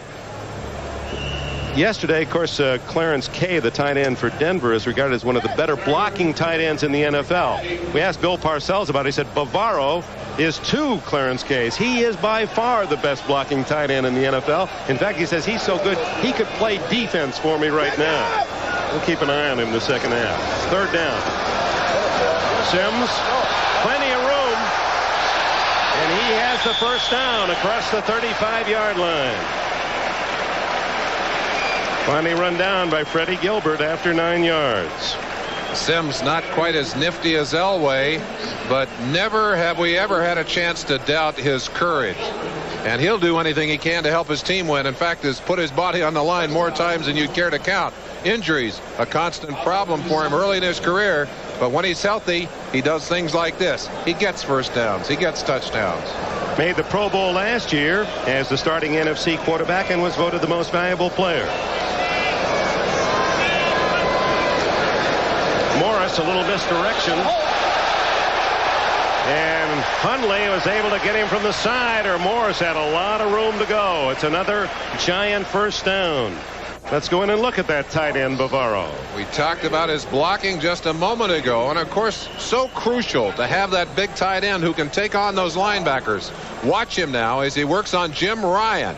Gets position on Ryan to the outside and boxes him in, and then actually gets in the row to Rulon Jones to keep Rulon Jones from pursuing to the outside. So not only blocked his man, but also managed to get in the road of a second tackler. Lines up on the left side this time.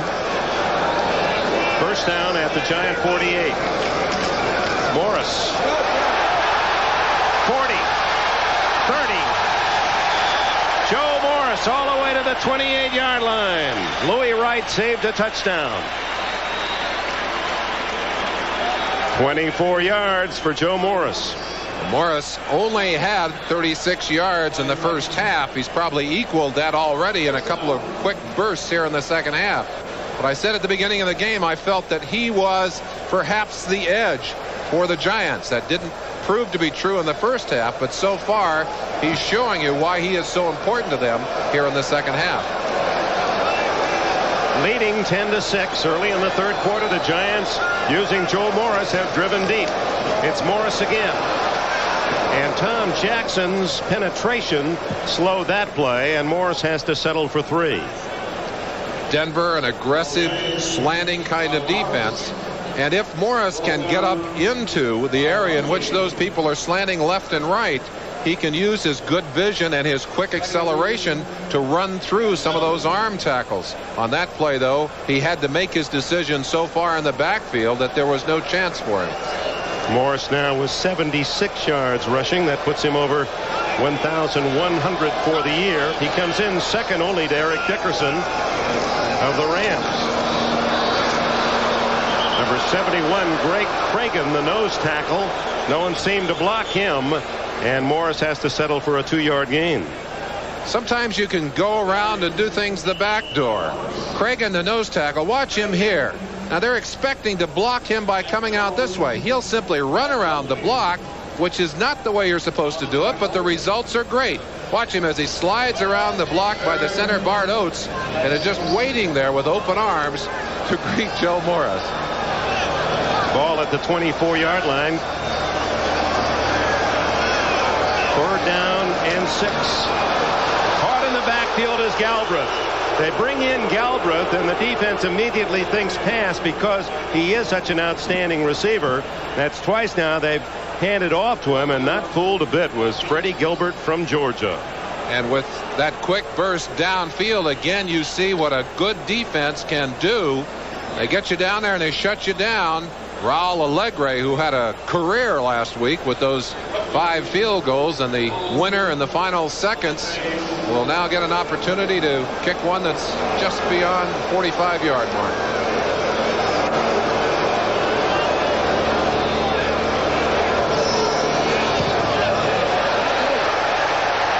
He's got it. So Allegre, who hit one 31 yards in the second quarter, nails one from 45, and the Giants open a 13-6 lead. From Giant Stadium, today's game is brought to you by Chrysler Plymouth. We are working together to be the best. By the Stanley Works. Stanley helps you do things right. And by Midas, for mufflers, brakes, and shocks. Trust the Midas touch. With Merlin Olsen, Dick Enberg at Giant Stadium. Unusually warm late November afternoon, around 50 degrees. In fact, they think we might have some rain later this afternoon, hopefully after game. This game is over. 9:46 left. Third quarter. The Giants now lead by 7, 13-6. Allegre's kick, a sidewinder that will kick out of bounds. So they'll send that one back 5.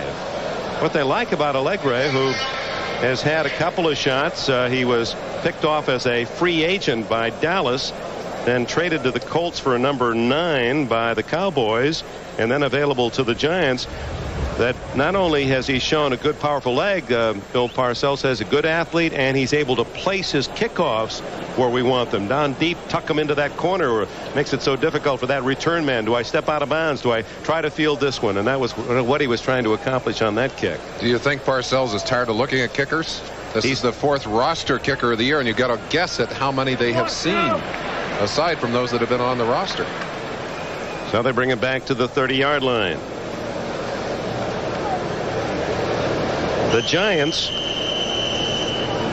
2 tough ones staring at them after this one. Next week they go to San Francisco, and 2 weeks from today at home against the Redskins. Denver, meanwhile, will play Cincinnati at home next week.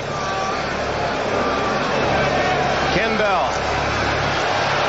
Oh! He was a human missile out to the 29-yard line as Lee Roussan made the hit. Youngsters have got to have a chance on special teams. Number 22, watch him. He'll just dive at the last second, throw himself in there, and just get enough of Bell's leg to trip him up. Right there, just hooks that inside foot, and the foot goes around behind, and Bell goes down. Fine special teams play. Give you a feeling of the speed of that play from Roussan's hit to where Bell finally hit the turf was about 9 yards. Trailing by 7, the Broncos' first possession of the second half.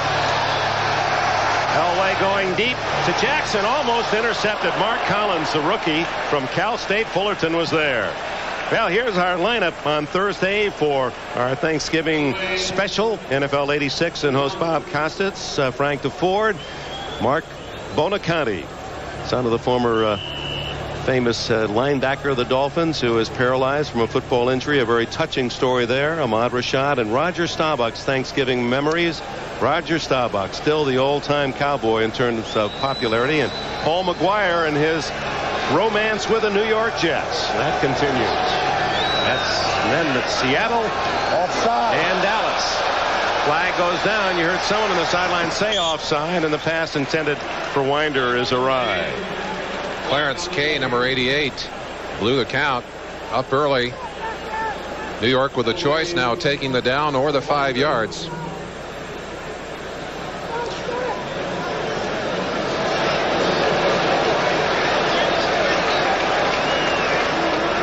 Here's Kay, top of your screen, 88. He saw Marshall move his hand, and then he reacted to the defensive player. Number 88, penalty is They'll decline it. It's 3rd down. 3rd down and 10 for Denver. Watson left. Vance Johnson slotted left. Mark Jackson, number 80, to the right.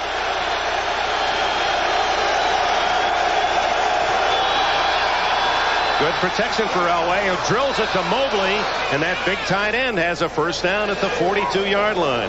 What a target he is. Bears 9-0 over Green Bay. Cincinnati hanging on to a 1-point advantage in the 3rd. Pittsburgh trails Cleveland by a touchdown. Cleveland and Cincinnati, of course, tied for first in the Central. New England 15-3. 17-3 the Oilers. Detroit pounding on Tampa Bay 28-10. Those are all the other early games, and here the Giants on a 78-yard interception return for a touchdown by defensive end George Martin, the only touchdown of this game. First down at the 42. Elway throws to Mobley again, and he has a first down at the Giant 40-yard line. Kenny Hill and company wrestling him down. Hill, a former Raider. I saw you talking with Hill yesterday, the former Yale star. I asked him, I said, how many ex-Raiders are starting in the NFL? And he just gave me a blank look. He said, are there any other ones? And I said, I don't think so. Unusual for the Raiders to let someone get away with his talent, but he certainly has fit in here and become a very important part of this Giant defense. Came over here 2 years ago for a number 7 draft pick. First down just outside the Giant 40. Mobley has caught 2 straight passes in motion, and a flag goes down as Taylor drops Lang. Dick, the Broncos incorporating 3 tight ends on that play. Lawrence Taylor had moved across to the left side, must have taken a crack to the skull as he is a little wobbly getting up, tapping his shoulder, perhaps a pinched nerve. But the Broncos incorporating 3 tight ends, trying to control that football, trying to get a running game going. Illegal hands. Number 64 defense. First down. Jim Burt, illegal use of the hands on defense. He may have gotten his hand up inside a mask or up into the face of the blocker. 7:45 left in the third quarter. Let's check elsewhere. NFL 86. All right, Dick, in Houston, remember Mike Rozier, former Heisman Trophy winner out of Nebraska? Well, here he gets jammed up on the sidelines, decides to cut a new route, and then shakes and bakes his way 19 yards to the end zone. 17-3 Houston, third quarter. All right, Ahmad here after the penalty. First down for the Broncos at the 33 of the Giants. Elway has a man wide open. It's Mobley again. He fumbles, and the Giants have it. George Martin again. A flag is down back where Elway threw the ball, but it's against Denver. So the Giants decline. Giants get it back.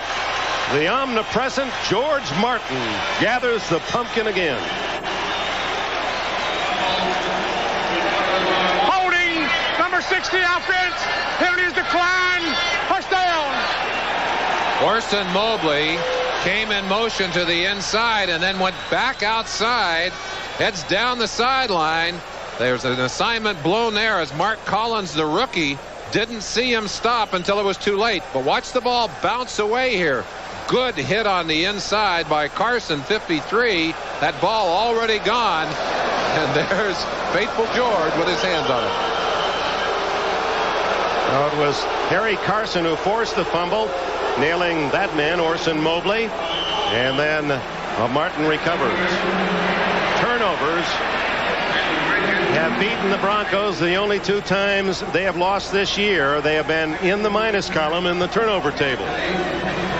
Oh, how it feels good to be in the right place at the right time.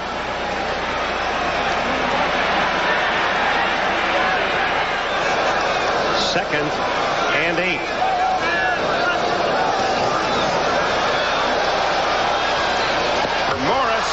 And Carl Mecklenburg there to make the play as Morris was bobbling the ball. Not only bobbled it, but left it hanging in the air. Had a Bronco been closer, that could have been 7 for the Broncos. Carl Mecklenburg, we have not heard his name as many times today. In fact, both of our 2 defensive stars, Mecklenburg and Lawrence Taylor, and of course you know they are marked men by the offenses, but there's the bobble that I mentioned. And had Louis Wright been a step closer, he might have scooped that ball and taken it for the touchdown. But both teams have done a good job of controlling the big guns on the other team defensively, but not the defense. Sims has thrown the ball only 10 times in this game. There's the 11th, and the closest man was Stacy Robinson, but Sims was unloading as Freddie Gilbert, who's become a fine pass pressure, was there again. Taylor is still hurting. It's his shoulder. Well, we had a chance to talk to Eric Dickerson, and this is the way he felt about Lawrence Taylor. He said, hey, if you've never been tackled by LT, don't feel bad about it. He said, believe me, there are better things you can do with your time. Well, he has put some hurt on some people, and that's probably one of the reasons he's got a bad shoulder. Landetta facing 10 men on the line of scrimmage. Another good solid kick to Wilhite, who has to drift back to the 26. And Wilhite is drilled at the 33-yard line, and a flag goes down.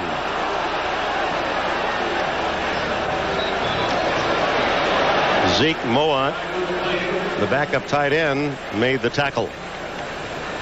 49 yards for Landetta. 9 yards on the return. And let's check the penalty. Against the Broncos. That'll cost them 10 back.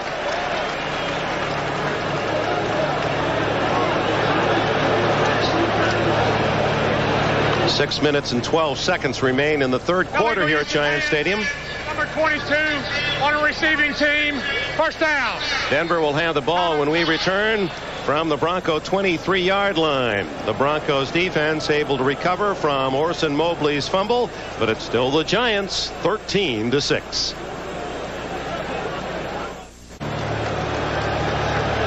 Well, the new hometown for George Martin is right here at the Meadowlands.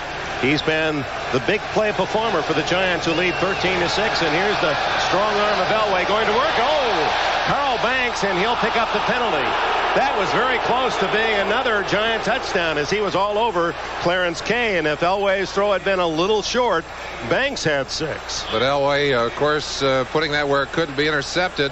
And Banks there with an arm over the top before the ball arrived.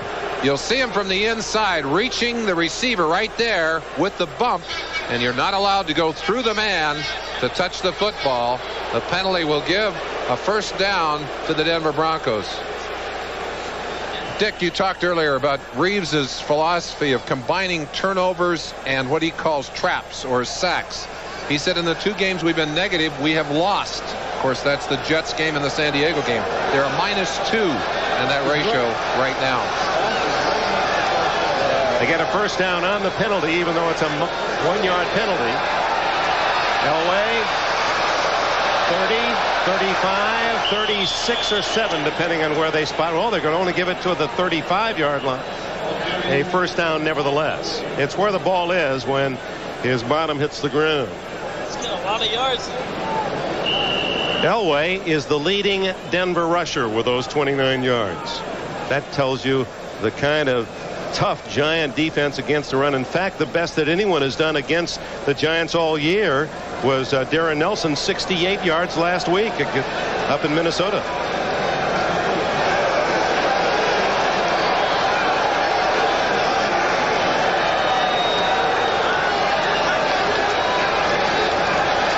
Winder into the arms of Harry Carson at the 39-yard line. 3-yard gain. You look down on that field and down in the trenches where the big men work so hard and very often are ignored. Keith Bishop out of the lineup a number of weeks with a bad knee. They knew that they had to have him in there today. Number 54, left guard. And of course he's important because he's over there where they're blocking out on Marshall and Taylor. In there with a bad knee, has been doing his job well all day long. They pick up the blitz and they go long to Watson. Little bumping with Terry Williams. Terry Kennard was there as well, and Watson could not have caught the ball. It was about 7 yards downfield. Watson, who has only 26 catches coming into this game this year from Temple, and his football model was Raymond Berry.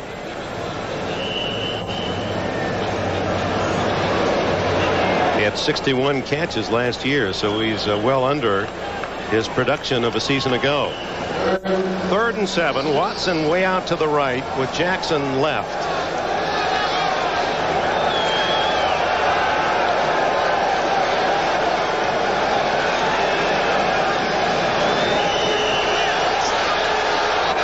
Elway in the shotgun. Taylor unable to get to Elway, so Elway's going to scramble again. And out of bounds with a first down at the Giant 47. 15 more yards for Elway. Well, it's that mobility and agility along with that rifle arm that makes Elway perhaps now the most feared quarterback in the NFL. He can get you the big play. He certainly can, Dick. When he's scrambling, finally got Lawrence Taylor to talk about him. He's the best there is. We have to keep him in the pocket, put a lot of pressure on him. Well, the Giants have tried it both ways. They have tried to control him in the pocket. He has hurt them from the pocket. And he's also hurt them when they've tried to flush him out of the pocket and have him chased down. Yeah, Taylor was dogging on that last play, but they blocked him wide, and Elway ran inside on him. Here he comes again. Mobley has a first down inside the third. Check that, Clarence Kay, not Mobley, with Terry Kennard making the tackle. So Kay gets a rare catch. You don't expect him to be around the ball. That's only his 13th catch of the year. Elway nose to nose with Lawrence Taylor as LT was dogging him on that play, sliding across with him, and Elway just rifled it on the run as he moved to his right. Let's watch Lawrence Taylor, Merlin, as he comes out of that defensive huddle and lines up. and just see whether or not he might be. Taylor now takes a wide split as if he's going to check Jackson, the slot man. And now they bring Mobley over to that side. And here comes Taylor. Underneath they go to Vance Johnson to the 28-yard line. Now, those are the little things that are so intriguing. It's much like baseball, and as we watch the World Series, Garagio's game within a game. There's Taylor out there as if he's going to play the receiver. Delayed blitz. And Elway, you think Elway knows he's coming? Watch him here. That's a little bullfighter, a little El Toro there. But Elway able to get that ball off in time.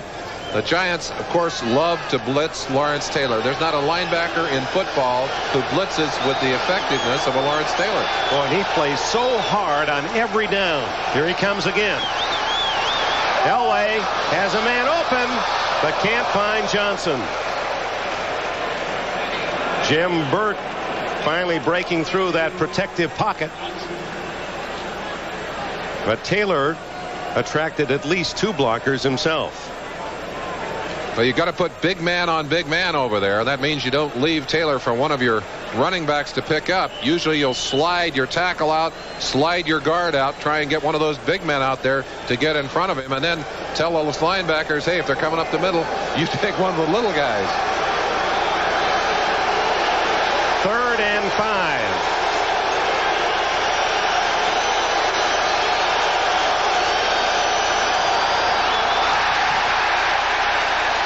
Actually, Gene Lang was knocked down by his own man, so they'll allow that game to the 25. It'll still be short of a first down. Giants want the ball marked back, but Lang fell down over his own man, or so it appeared. Little shovel pass there as Elway will take it and just flip it inside to make it look like the pass rush. They get Martin upfield, and there's the hit right there. Now, if Lang is not touched by a defensive man before he's up, he's a legitimate runner at that point, and he was indeed up before they touched him. So he's entitled to the yardage, and Carlos will get another chance. 4th and about 1.5 yards. So Carlos, his 4th field goal attempt. He's made 2 of 3. This is 42 yards.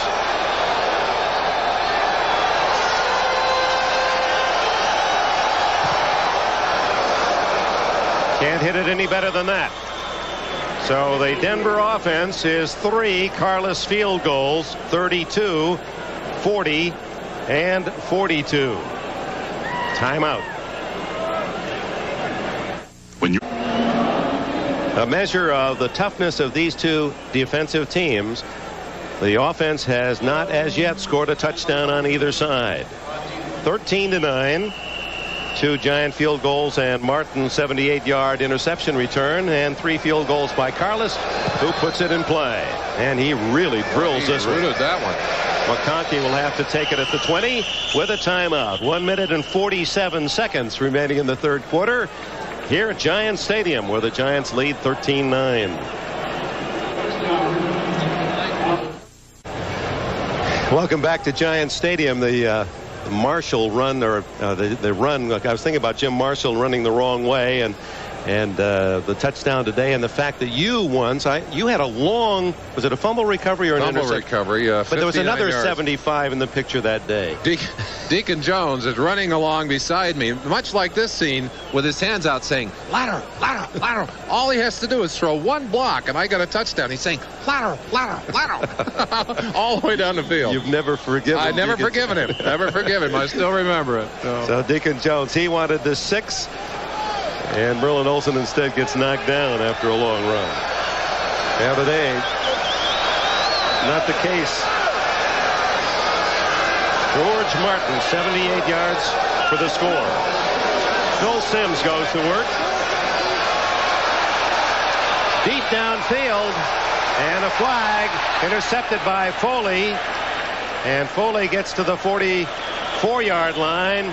That's an interesting call. The ball would not have been catchable. We've got a Steve Wilson interference call downfield, and I think it's going to be marked as a completion. Receiver breaking open was pushed by Wilson at the last minute, and I think that one is just going to be carried back.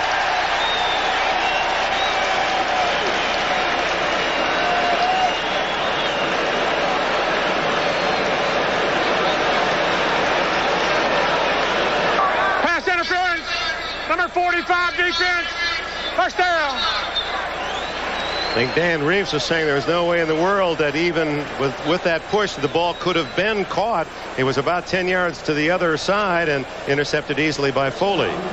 He may be right about that, but the ball was way downfield when the push occurred, and I don't think the official could see whether that ball was thrown into the area or not. It happened early. First down at the 48 of Denver. Joe Morris. Mecklenburg slows him down, and Dennis Smith gets him out of bounds at the 42. Yeah, we've talked about the fact that Carl Mecklenburg moves around a great deal on that Denver defense. In fact, can play any of 7 positions, all 4 down positions and or 4 linebacking positions, the 3 front positions, and if they go to a 4-man line, can jump into any of those line positions. That puts a strain on the other players. They have to learn when they have to move other positions as well. It takes a lot of unselfishness, a lot of mental discipline on defense. Morris, and he's drilled by Tom Jackson. Jackson, the oldest linebacker in the NFL by a week or so. In his 14th season, the 35-year-old veteran from University of Louisville. Maurice Carthen trying to get at Jackson's feet, but Jackson just off too quickly. Watch Carthen go at number 57. Jackson right here sees him coming in, throws himself in there, but Jackson just throws his body in and sweeps the legs out from underneath Joe Morris. 3rd down and 7. Sims working on Steve Wilson. They tried to go to Bobby Johnson, and Wilson just enough to deny that long gainer. Again, part of the kaleidoscope of the Denver defense. Watch the stunning now inside as they try and get pressure on the quarterback. You'll see it here as Rulon Jones waits for Simon Fletcher to clear and then breaks to the outside. Now the punt by Landeta. Is it down? No, he was in the end zone when he touched the ball is the ruling. So it'll come out to the 20-yard line. Lasker, the rookie, who is the first man down again, and a flag is also down. Well, if that penalty is against the coverage team, then they will probably refuse it.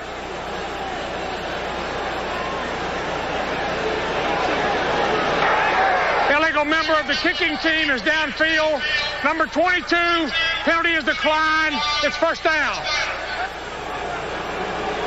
Tom Dooley, the referee, and the ball touched in the end zone.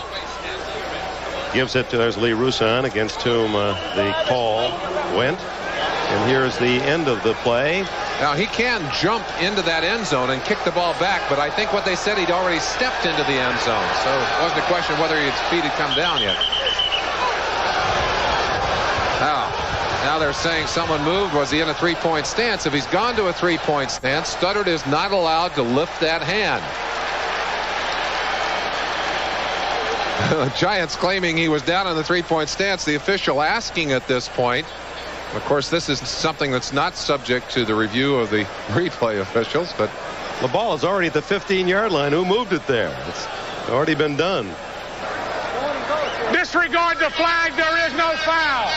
Well, I think he may have gotten away with one. I think his hand was down, and he lifted up. And, of course, if he does that, it's an automatic penalty. But you can't call what you didn't see on it.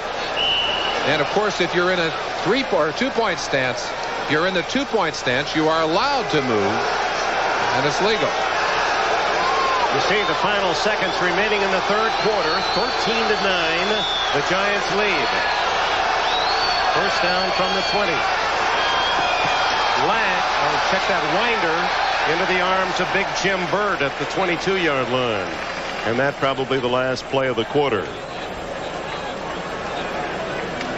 Now, if the Giants had reacted and made contact, then maybe they would have gotten the 5 yards. Reacting to his movement. But if they're a little bit late, then they would be called for encroachment. It's a lot of different things that can happen in that situation. So through 3 quarters this afternoon, neither team able to get that offensive touchdown. It's 13-9 Giants. We'll be right back after these messages from your local station.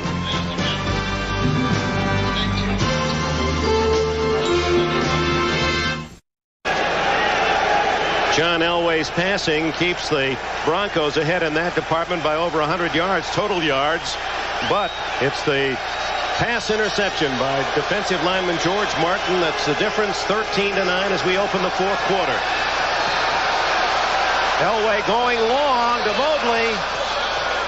And Kennard did a good job of just getting in the area and forcing Mobley to make a little quicker cut than he wanted. Still in the 3rd quarter, Chicago actually getting a safety and Gentry recovering a block punt in the end zone. Cincinnati by 4. Cleveland by 7. In the 4th quarter, other 4th quarter scores. New England's lead cut to 9. Houston big. Detroit by 2 touchdowns. We welcome those of you who've been watching Houston and Indianapolis.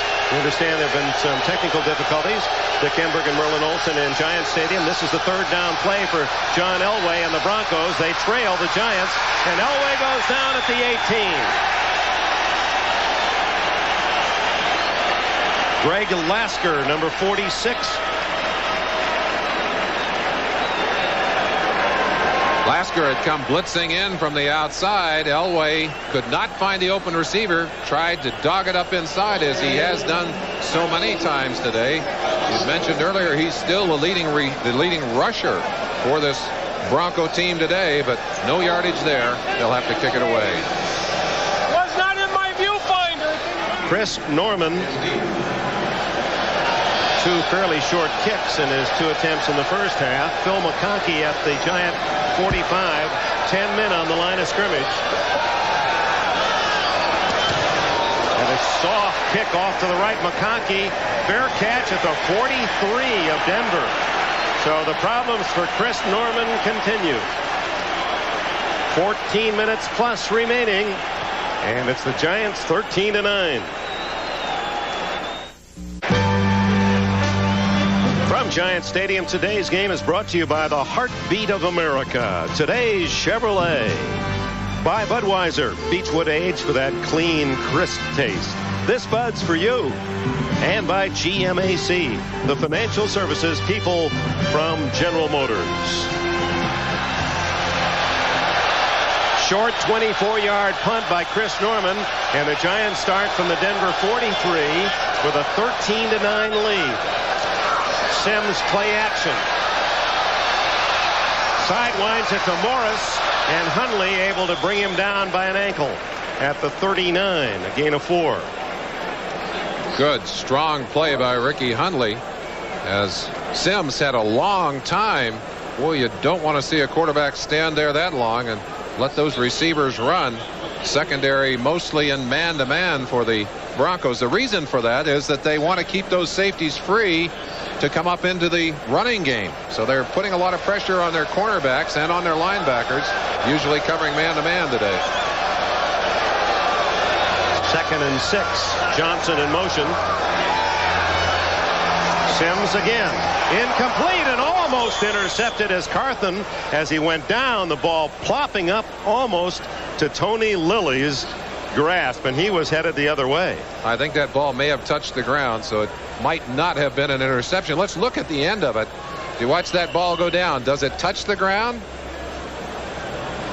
I believe it did. I believe it popped off the ground, but not able to see it from there. That's one we would have had to look at from several angles. 3rd down. What a big play here. Bronco defense trying to shut down a good opportunity for Sims to get some cushion on the board. Giants are 2 of 10. They were the first 2 third downs of the game for them. They make this one. Phil McConkey. Mike Harden with a tackle. First down at the 31.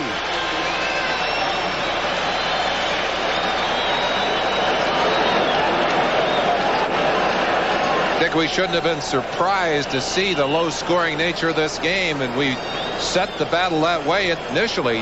Neither of these teams has let an opponent score more than 20 points, except for the one game that the Jets put 22 on the board against the Broncos here in the Meadowlands, except for the opening games of the season.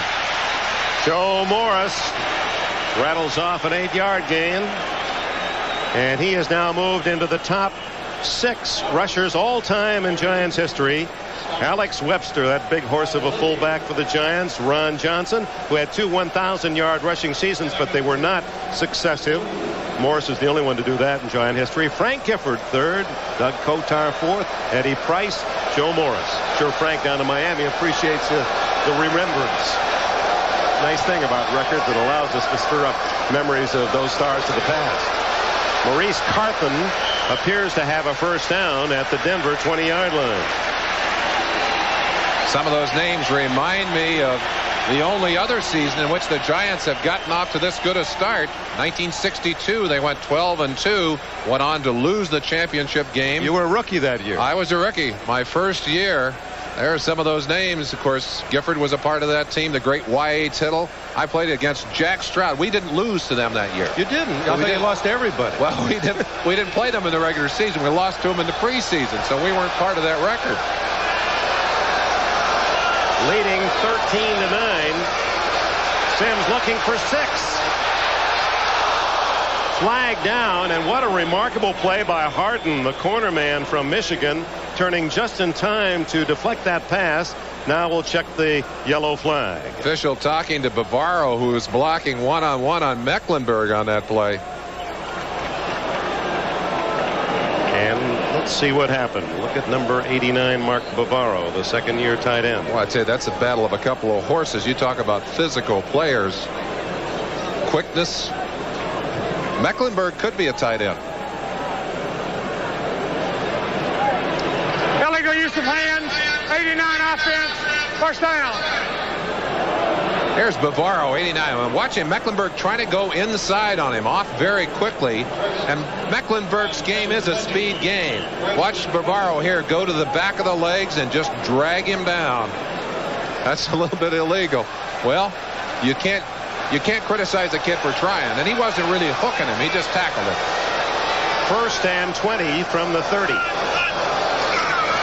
Morris, 8 yards as he approaches the 100-yard mark. Jim Ryan, number 50, gets a call. Let's go back to that matchup, Bavaro and Mecklenburg. I asked Mecklenburg, you like to play on artificial turf? He said, I'm better on artificial turf because it's a game of quickness on artificial turf. Well, he didn't get much done on that play except to close it off from the outside, but somebody has got to make that play inside. Broncos, I think, thinking pass, crossed up as the Giants ran the football. Long yardage here. Let's see if they do go to the pass. 2nd and 12 and a half. Fake to Morris. And no one even in the area as Rulon Jones came in on Sims, and no flag. So late that I don't think Rulon was trying to get him. I think he may have been pushed in there at the last second. Although Rulon is a wild pass rusher, he's not the kind of guy that very often is called for a late hit on the quarterback. Maybe we can see what happened. The official who watched it all the way did not throw the flag, so it must have been something other than what it seemed from here. You're looking at number 2 in the league in sacks. Rulon Jones with 13.5. Lawrence Taylor is first, 16.5. There's the end of that play. Let's see if we can see what happened to Rulon Jones. He's not even in the picture yet. Well, they're lined up. We better go down to the live action. That was him going over the top. All right. 3rd and 13. Sims double pumps in the grasp and bowed down with a sack, and I believe that's the first of the day. Simon Fletcher gets the first Denver sack of the afternoon.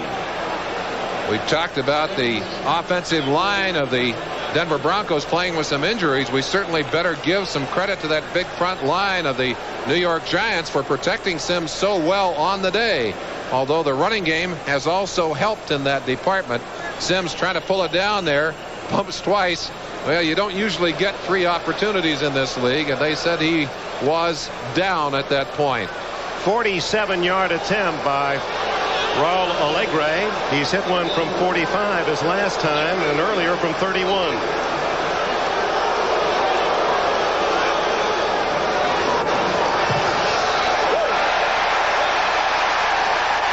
The Giants lead by 7. Allegre continues his excellent field goal kicking, 3 for 3 today, and with 10:07 left, it's 16-9 New York.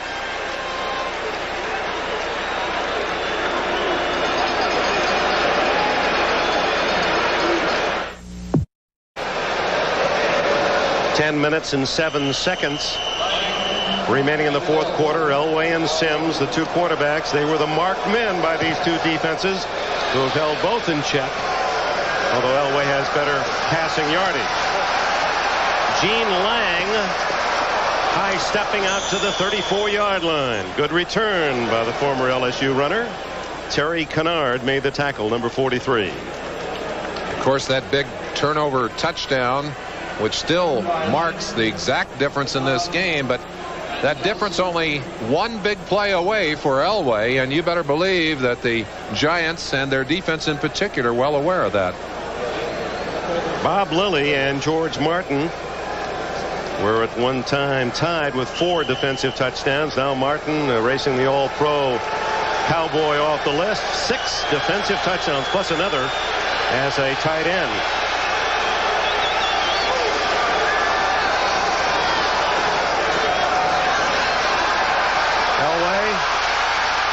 Eludes Martin that time.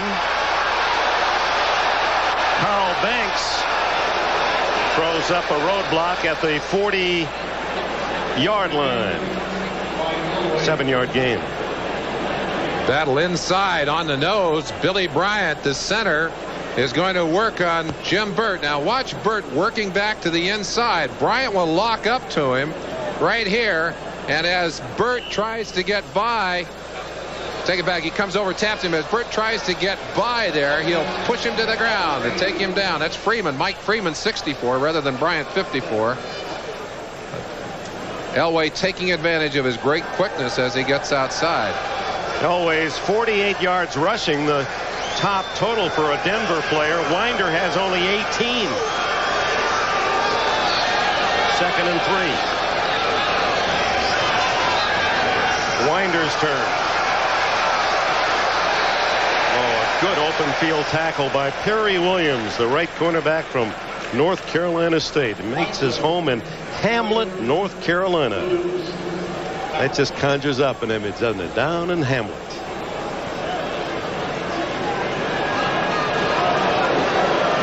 Going to be close to a first down, and apparently they will measure.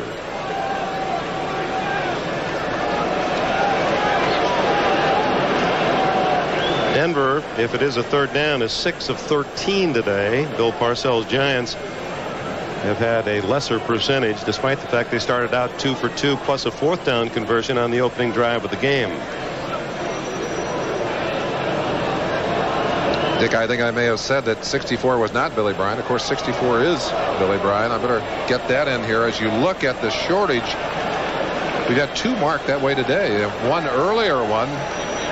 And of course, the Giants elected to go for it on a little razzle-dazzle. But that was that 4th down play where they sent Landetta, the punter, in motion and ran for the first down. Reminder coming up with this big Thanksgiving holiday ahead, the Skins game. Oh, how that's grown tremendous popularity in such a short amount of time. The players are Jack Nicklaus, Arnold Palmer, Fuzzy Zeller, and Lee Trevino. With that money building up in every hole. 3:30 on Saturday for the 1986 edition. We hope you join us here on NBC Sports. 3rd and about 2 inches to go.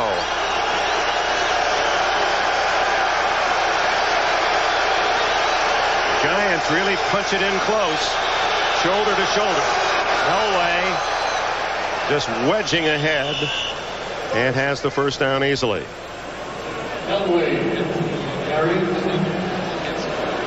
It's not a good statistic, but Elway has matched his career high in rushing in a game, 49 yards. Make that 50. This is his best. Elway saying, come on, get those plays into me. Mike Shanahan will send him down, and he'll be signaled out. Dan Reeves also, of course, calling the plays, and he is talking to Shanahan, who's upstairs, to relay information to him. But they usually have their plays on that sheet in his hand. Elway drilling it to Gerald Wilhite, who slides out of bounds at the 42. He's football's answer to Lonnie Smith. He just has trouble staying on his feet. He's got great speed, and a former gymnast, and even on that touchdown last week of 70, there were a couple times he admitted he thought he was going down. Wilhite, who leads the Broncos in pass receptions with 39 catches coming in, has positioned them at the 42 with the first down. Reeves has made his decision. The play has gone into Elway, and Elway apparently concerned about the time, and oh, you don't want to give up those timeouts. 8 seconds on the clock. Elway didn't feel he had time to get it going. And Reeves is most unhappy that they've used one of those 3 precious timeouts. Giants lead by 7.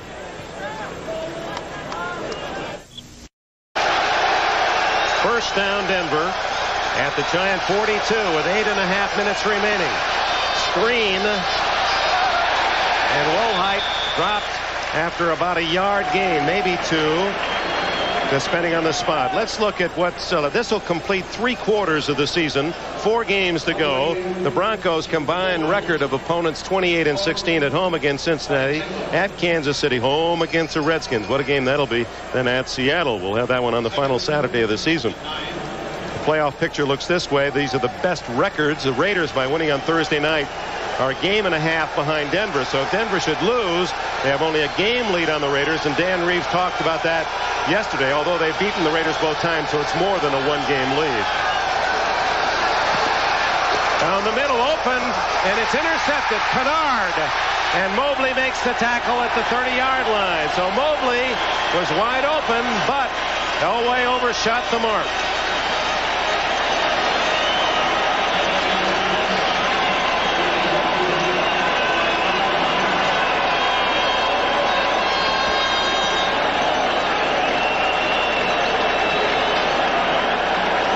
I think probably Terry Kennard would certainly be pronounced an all-pro on the season if he could always get that ball in his hands and catch it. He's dropped a lot of opportunities on the year, but he did not drop that one. Boy, the center fielder loves to see that one coming down the middle. 4th interception of the year. First down, Giants at their own 30, and they give it to Joe Morris. And he has a first down. Out of bounds at the 44.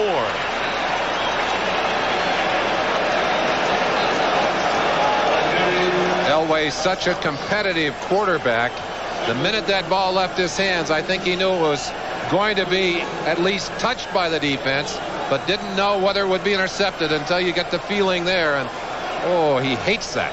Every quarterback does, but I think the competitive one's the worst. Again, the drought continues. Only 2 touchdowns in the last 6 games. 2 interceptions today, and one went for a touchdown the other way. George Martin, 78 yards. Sims, and down he goes. Carl Mecklenburg's first sack of the game, his 8.5 on the year. Other scores as we're close to the final gun in some of the other action. Bears see Green Bay kick a field goal by Del Greco. Cincinnati hanging on to the 4-point lead, and boy, Pittsburgh is improving here in the second half of the year, giving Cleveland trouble. First final down on the bottom. Detroit beats Tampa Bay 38-17. Houston apparent winner, and Buffalo making things tight at Foxborough 15-12. New England. 11-yard loss on Mecklenburg's sack of Sims. 2nd and 21. Joe Morris hit in the backfield. Knifing through was Freddie Gilbert. And this young man, who played 3 years with the New Jersey Generals in the USFL on this home field, he's becoming more and more prominent in that Denver defense. Second time we've seen him make big plays where he's broken clean on the inside and been able to take the runner right off his feet. You still see Elway pacing that sideline, frustrated. Well, defense playing well enough now to give him another opportunity, and we said it, he's only 1 play away, but right now New York would like to keep this drive alive with a 3rd and miles. 24. Wide open. Galbraith. And he's wrestled down by Ken Woodard. Tony Galbraith gets 7 yards. His first catch today, 25th of the year. He started the season with 431 more than any NFL running back in history. You wonder why they throw that kind of pass. Well, Bill Parcells, again, we said, is a conservative coach. He knows he has a defense that's not allowed a touchdown on the day. He's putting the pressure on them right now. He's getting a little yardage from which to punt. He's saying put it out inside of their 20 and let's let our defense go to work. Huge difference between Landetta's punting for the Giants and Norman's rather soft kicking for Denver. They'll let that clock run down. It's down to 5:40. Only 8 seconds now on the 30-second clock. So they're going to spend all the time they can. 3. Now it goes. 2 seconds. Wobbly boot, but a long one. Wilhite at the 17. And out to the 27-yard line, a 10-yard return. Even when Landetta doesn't hit it cleanly with a perfect spiral, he drives the ball 46 yards. A reminder to our viewers, we'll be selecting our Budweiser Most Valuable Player at the conclusion of today's game. Let's take a look at the Giants' remaining 4 at San Francisco, at Washington. Then they finish at home with 2 teams they figure to beat, St. Louis and Green Bay. Those teams are at opposite ends of the spectrum, the first 2 and the last 2. That's the NFC picture. Big battle will be between Dallas and whichever team finishes second in the West. Rams or 49ers, or even New Orleans now. Elway gets away from Taylor and steps out of bounds at the 29. Boy, that was an exciting duel. You saw Lawrence Taylor right where he wants the quarterback, and Lawrence talking to himself, I had him, but Elway able to kick free and scrambles for 3 more. Taylor's such a powerful man. He does not miss many tackles like this unless he's trying to hurt somebody. And he wasn't trying to hurt Elway. He's just trying to get him down on that particular play. But that's the second time today that Elway has run out of his grasp and managed to, on the last time, to make a first down. On this, just to make a couple of yards. Actually, they say technically or officially only 1 yard, although it's about 1.5 yards. Here comes Taylor again. The throw underneath to Wilhite, who has a first down at the 39. Gary Reasons from Northwest Louisiana State, the tackler. And Wilhite limping as he gets up. You might wonder why Elway is not getting the ball deeper downfield. The Giants usually keep 2 safeties deep, or at least have 2 men deep at all times, and that makes it tough to head down the middle. It's easier to work the corners on them, to work the outs on them. They usually end up with at least 1 safety and very often 2 safeties deep. Winder paying the price, about 10 yards. Reasons and Williams make the tackle, and Winder not getting up. He really got sandwiched on that hit and was in a position where had to absorb the entire blow, and that's the penalty of having your back to the defense looking to the quarterback. And the way they rushed out there makes you a bit concerned. Winder with the ball here. Again, the hit from one side and the other. And Williams actually in his tackle going right up through the face mask.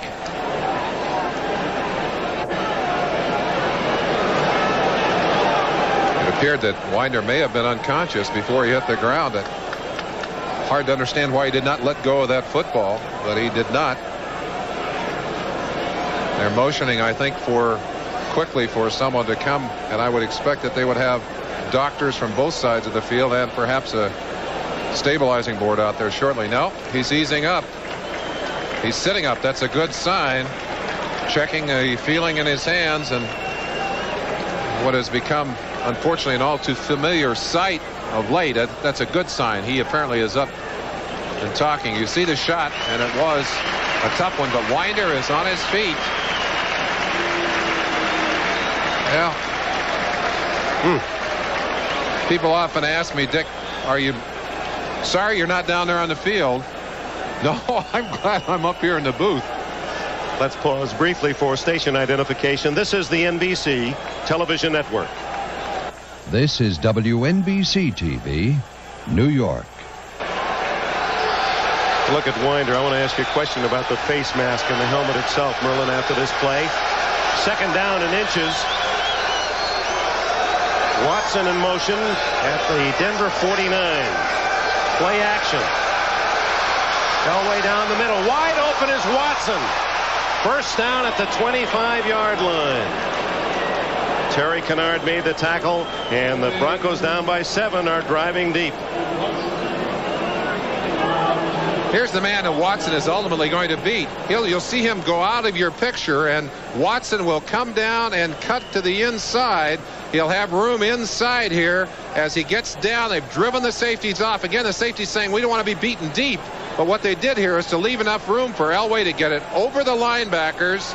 And the safety way back, that's Kennard, 43. And Watson makes that big grab on the 25.5-yard line. 3 minutes and 14 seconds remaining. 16-9, the Giants lead. Elway and the Broncos looking for a tying score. Incomplete and no flag. Lawrence Taylor saying he intentionally downed the ball. Interesting call as Elway started to throw. Looked like he kind of half let that ball go. A quarterback has to be a good actor to avoid those intentional grounding calls.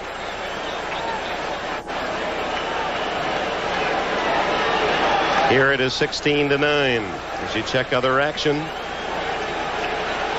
2nd and 10 at the Giant 25-yard line. Winder, blow to the head. It is not serious, is the report from downstairs. Lang has replaced him. Wilhite to the 19, a gain of 6. Carl Banks made the tackle. 3rd and 4. 2:53 left. Interesting to anticipate what happens, Dick, if they don't get the first down here with 2:47, 2:46 on the clock in a day when you haven't had that many shots at the Giant end zone. Would you go for it on 4th down?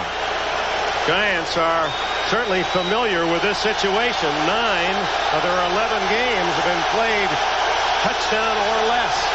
Let's see if Elway ends up running on this play. No, he throws to Wilhite, who is open. And Wilhite takes it to the 9-yard line. 1st and goal, Denver. Byron Hunt ran him out of bounds, and a perfect throw by Elway. Was right in line with us, Merlin. Just led Wilhite. Didn't have to break stride a bit. Didn't have to move his hands very far. As you watch him now drop back, they're coming with all kinds of pressure. You see Martin coming inside. Elway gets that out of there quickly. Byron Hunt, number 57, the linebacker, trying to get out to get his coverage on Wilhite. But the ball is on the 9-yard line. 1st and goal to go. 9 yards away from tying it up. 2:19 left.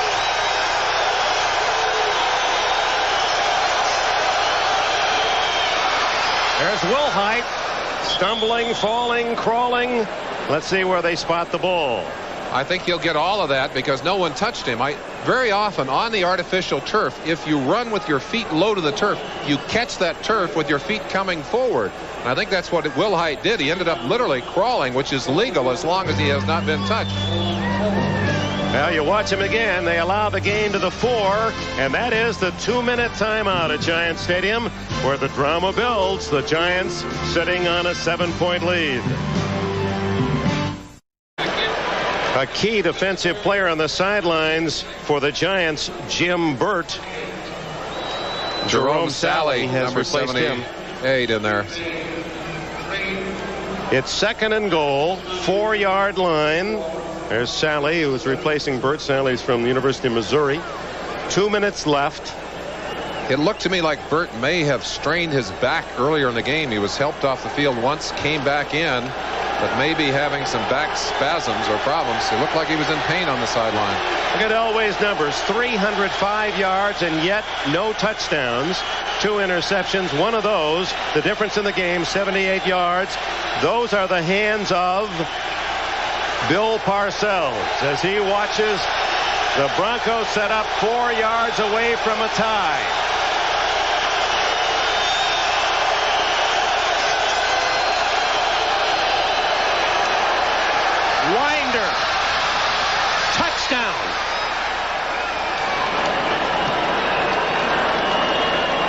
knocked out just a couple of minutes ago. Winder comes back in and scores behind Will Height's block to make it 16-15. Well, they asked him a lot of questions on the sideline. He must have given them the right answers. And in so many situations today, the Broncos have not been able to run the ball effectively. They finally get it down to the goal line, and I'm sure caught that New York Giant defense thinking they're going to throw the ball. Twice they ran it, successful both times. They get the touchdown, and now the crucial extra point. Carlos is 33 for 34 this year. And that one ties it at 16. 1:55 left. Running to his right, Winder has everyone out in front of him. Getting a good block from the tight end who moved over to that side, Clarence Kay. There's Will Height with the final block as he's able to spring him open. That's Terry Kennard, 43, that Will Height was able to lock up on. And Winder just dipped up inside of that marker and out of the end zone. 73 yards in 9 plays. That was the sustained drive of the entire game. And the only touchdown scored by either offense on the day. So it'll be up to Phil Simms. He has all 3 timeouts left and a minute 55 to get the Giants at least into field goal range. Allegre has shown a length of leg. He has kicked one from 45 and 46 yards, which means that the Giants' target is the Denver 30 or thereabouts. The way Allegre's kicking the 35. Elway on that drive was 5 for 6 passing and 63 yards. Well, and you understand now why Elway is picked so high in the polls when they're talking about quarterbacks. Carlos to McConkey at the 7. He vaults to the 28-yard line. And here comes the Giant offense. This big sellout crowd of 76,000 cheering Simms, who has all of his cards left. All the timeouts. A minute and 50 on the clock as we go back to look at certainly the most important play of the game for the Denver Bronco offense as they slide it into the end zone, and now the ball is back in New York's court.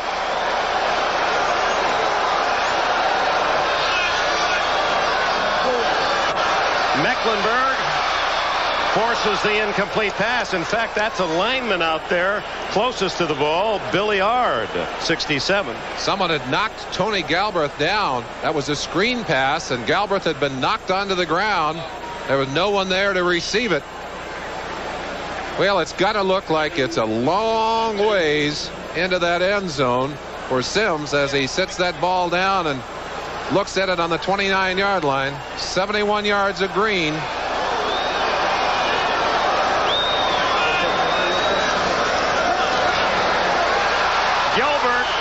Freddie Gilbert makes the play again. He's been naughty as far as that Giant line is concerned. He's in the cookie jar again. 3rd sack of the day as the Denver defense coming, not playing a passive role here at all. Joe Collier said, we're going to go after you. Brad Benson tackling him, couldn't keep him away. And with it a timeout with 1:35 left. Our producer Larry Cirillo, our director Ted Nathanson remind us that this telecast is presented by authority of the National Football League, intended for the private use of our audience. Any rebroadcast or other use of this telecast without the express written consent of the New York Giants and the National Football League is prohibited. That last time out was taken by Denver after the sack. So with 3rd down and 21, the Broncos hoping they can stop the Giants here and get the ball back themselves with plenty of time. 1:35 left. Simms goes deep down the middle to Johnson, and a first down at the 41-yard line. Deja vu. It was Simms to Johnson on 4th down last week at Minnesota that sent them into a field goal that beat the Vikings. No huddle, and quickly Simms is upfield. He needs it, get it down to about the 30-yard line. Galbraith to the 48-yard line, and a flag is down. Clock shows 1:03, and it's still running. Oh, that is not a flag. Someone threw an orange out there. Looks like a yellow flag. That's the Giants' first time out. There it is. Yuck. Well, I know a lot of players feel the same, get the same reaction as seeing that man throw the yellow flag, the real thing. Parcells, I'm sure, just calming Sims down on the sideline, had an interesting conversation with him. He said, you know, that last week before the game against the Vikings, he said, you have been successful because of your daring and your aggressiveness. And he said, I think you've kind of pulled back in. He said, go back out there and scare those cornerbacks and those deep backs. He said, make them stay awake the night we play against them, or the night before we play against them. Well, Sims did it last week. He's thrown some excellent passes today, although he has not been as solid here in the early parts of this game as he was against the Vikings. That pass last week came on 4th down with the Giants facing defeat 20-19 against the Vikings, and that extended the drive, and Sims eventually got him in position for the field goal by Allegre. Dick, one of the areas that has not been even so far in this game is first downs. The Broncos with 24, and with that first down, the Giants now have 13. Yardage much more even, but more control at least of that statistic by the Broncos. Giants have 2 timeouts left. You see just a little over a minute remaining. The ball is at the New York 49.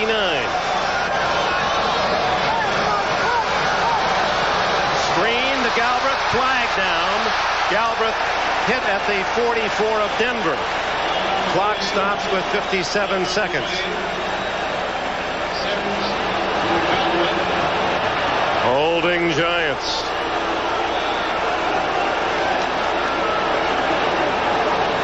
So instead of the ball in Denver territory, Bill Parcells will see the officials mark it back to the New York 39. 63 offense. Second down. Nelson gets the call. When we talked about what happened last week, Merlin, here it is. 4th and 17 yards to go. Jackson out.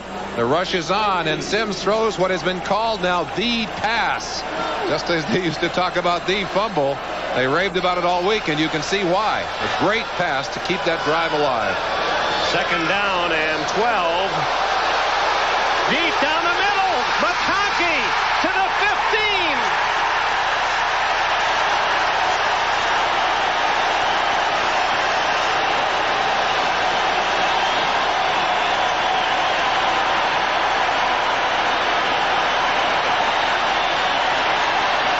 Let the clock run. 32-31. They're in easy field goal range. 36 yards to McConkey. Well, Raul Allegre had a chance last week. He won the game for his team. He said he hadn't won a game since he finally got a chance at Indianapolis to kick an extra point, but that's unforgivable for the defense. Steve Wilson and Tony Lilly, the 2 closest men. McConkey splitting that zone. You can't let that deep receiver open when they've got that much space. And of course, Raul Allegre now saying, wow, 2 weeks, I got another chance here to have my team win a game. One of the reasons that play was so wide open, Dennis Smith, the safety, was in on a safety blitz. You saw he was the man that was toppled high in the air by a blocker around Sims. Tony Galbraith. That opened it up. Knocked him down. They had the blitz on. They did, and committing a man that way, obviously you expect single coverage downfield, but no one on McConkey as he found an open spot. There goes McConkey, and there are the 2 defenders. Well, that's the kind you weep over on the way home. Ball is at the 16-yard line with 28 seconds left, and this is a matter of the Giants just setting up the field goal of Allegre, not taking any chances. Let the clock wind down so Denver has no chance if Allegre should miss. And in a game turned early by a single play, an interception and a touchdown, what appeared to be a certain overtime situation may end up in a Giant victory. Sims just getting the ball in the middle of the field, and now they'll let the clock run down. Now we get official word the pass to McConkey was good for 46, not 36 yards. So there have been 2 passes that Giant fans will well remember. And how about the Giants and their penchant for the close game? 5 games ago, they lost to Seattle at Seattle by 5. Then they beat Washington by 7, beat Dallas by 3, beat Philadelphia by 3, rallied to beat Minnesota by 2, and here they are tied with 17 seconds today.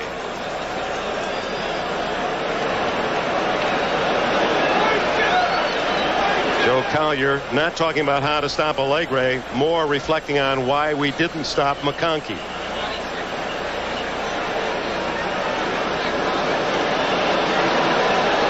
This was the last Giant timeout, so according to the scoreboard was the last, but here's Sims back in, so maybe that is not the case. They've already set it up right in the center of the field.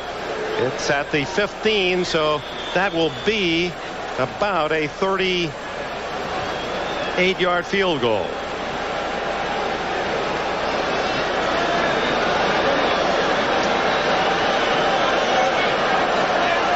Make that 33. And Allegre has hit from 31, 45, and 46, a perfect 3 for 3 today. So apparently they have 1 timeout remaining because Sims will use that right here if needed, unless Denver's going to call it. Ricky Hundley coming out of that stack with the football. Officials saying the ball had been blown dead, and finally the timeout.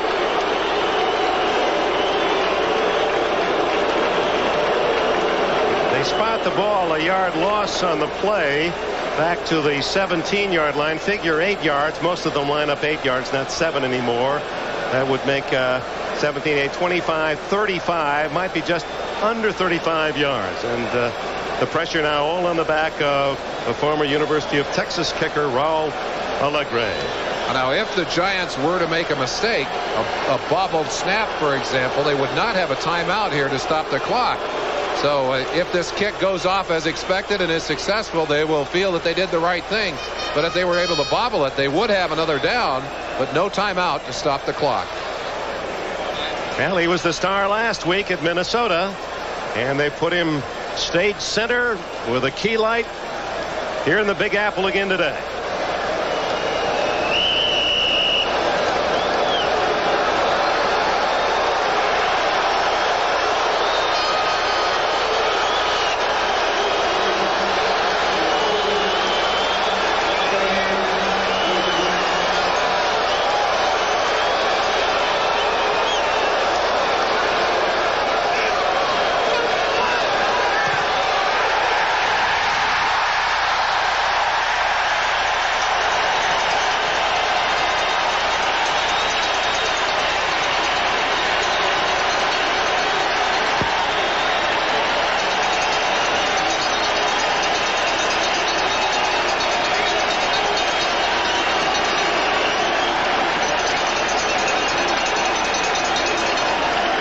It's really a little big story today.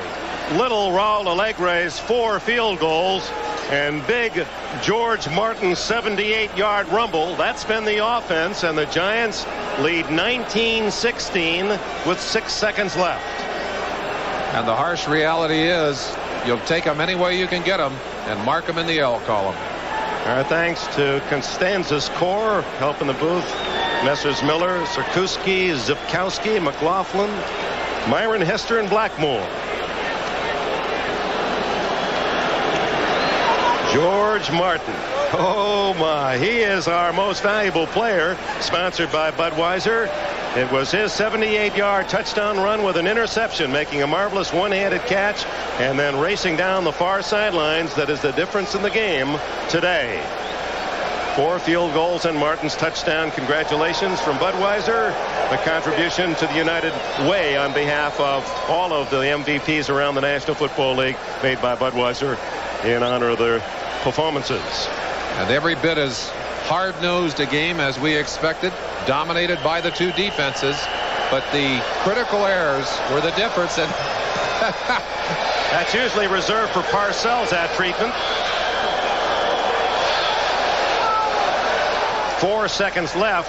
Broncos do not try to run the ball. They get the ball down on change of possession. Jim Ryan receiving that bounding kick. And it's one last shot. Well, we were at we learned Anaheim Stadium. It's never over until the last one. It's never over until it's over. And of course, what you have to hope for here is perhaps an interference call deep enough down the field that it keeps the play from ending, the game from ending. So a final desperation shot for Elway. He's got a strong arm. I'm not sure he can throw it 80 yards though. Perry Williams about 30 yards downfield. Elway will put it up. Now that won't get the job done. Sampson is trying to get yardage for the field goal, but the game is over. They're out of time. New York Giants win it 19-16. So the Giants assure themselves at least a tie atop the NFC East. And pressure now on Denver. Their lead down to 1 over the Raiders.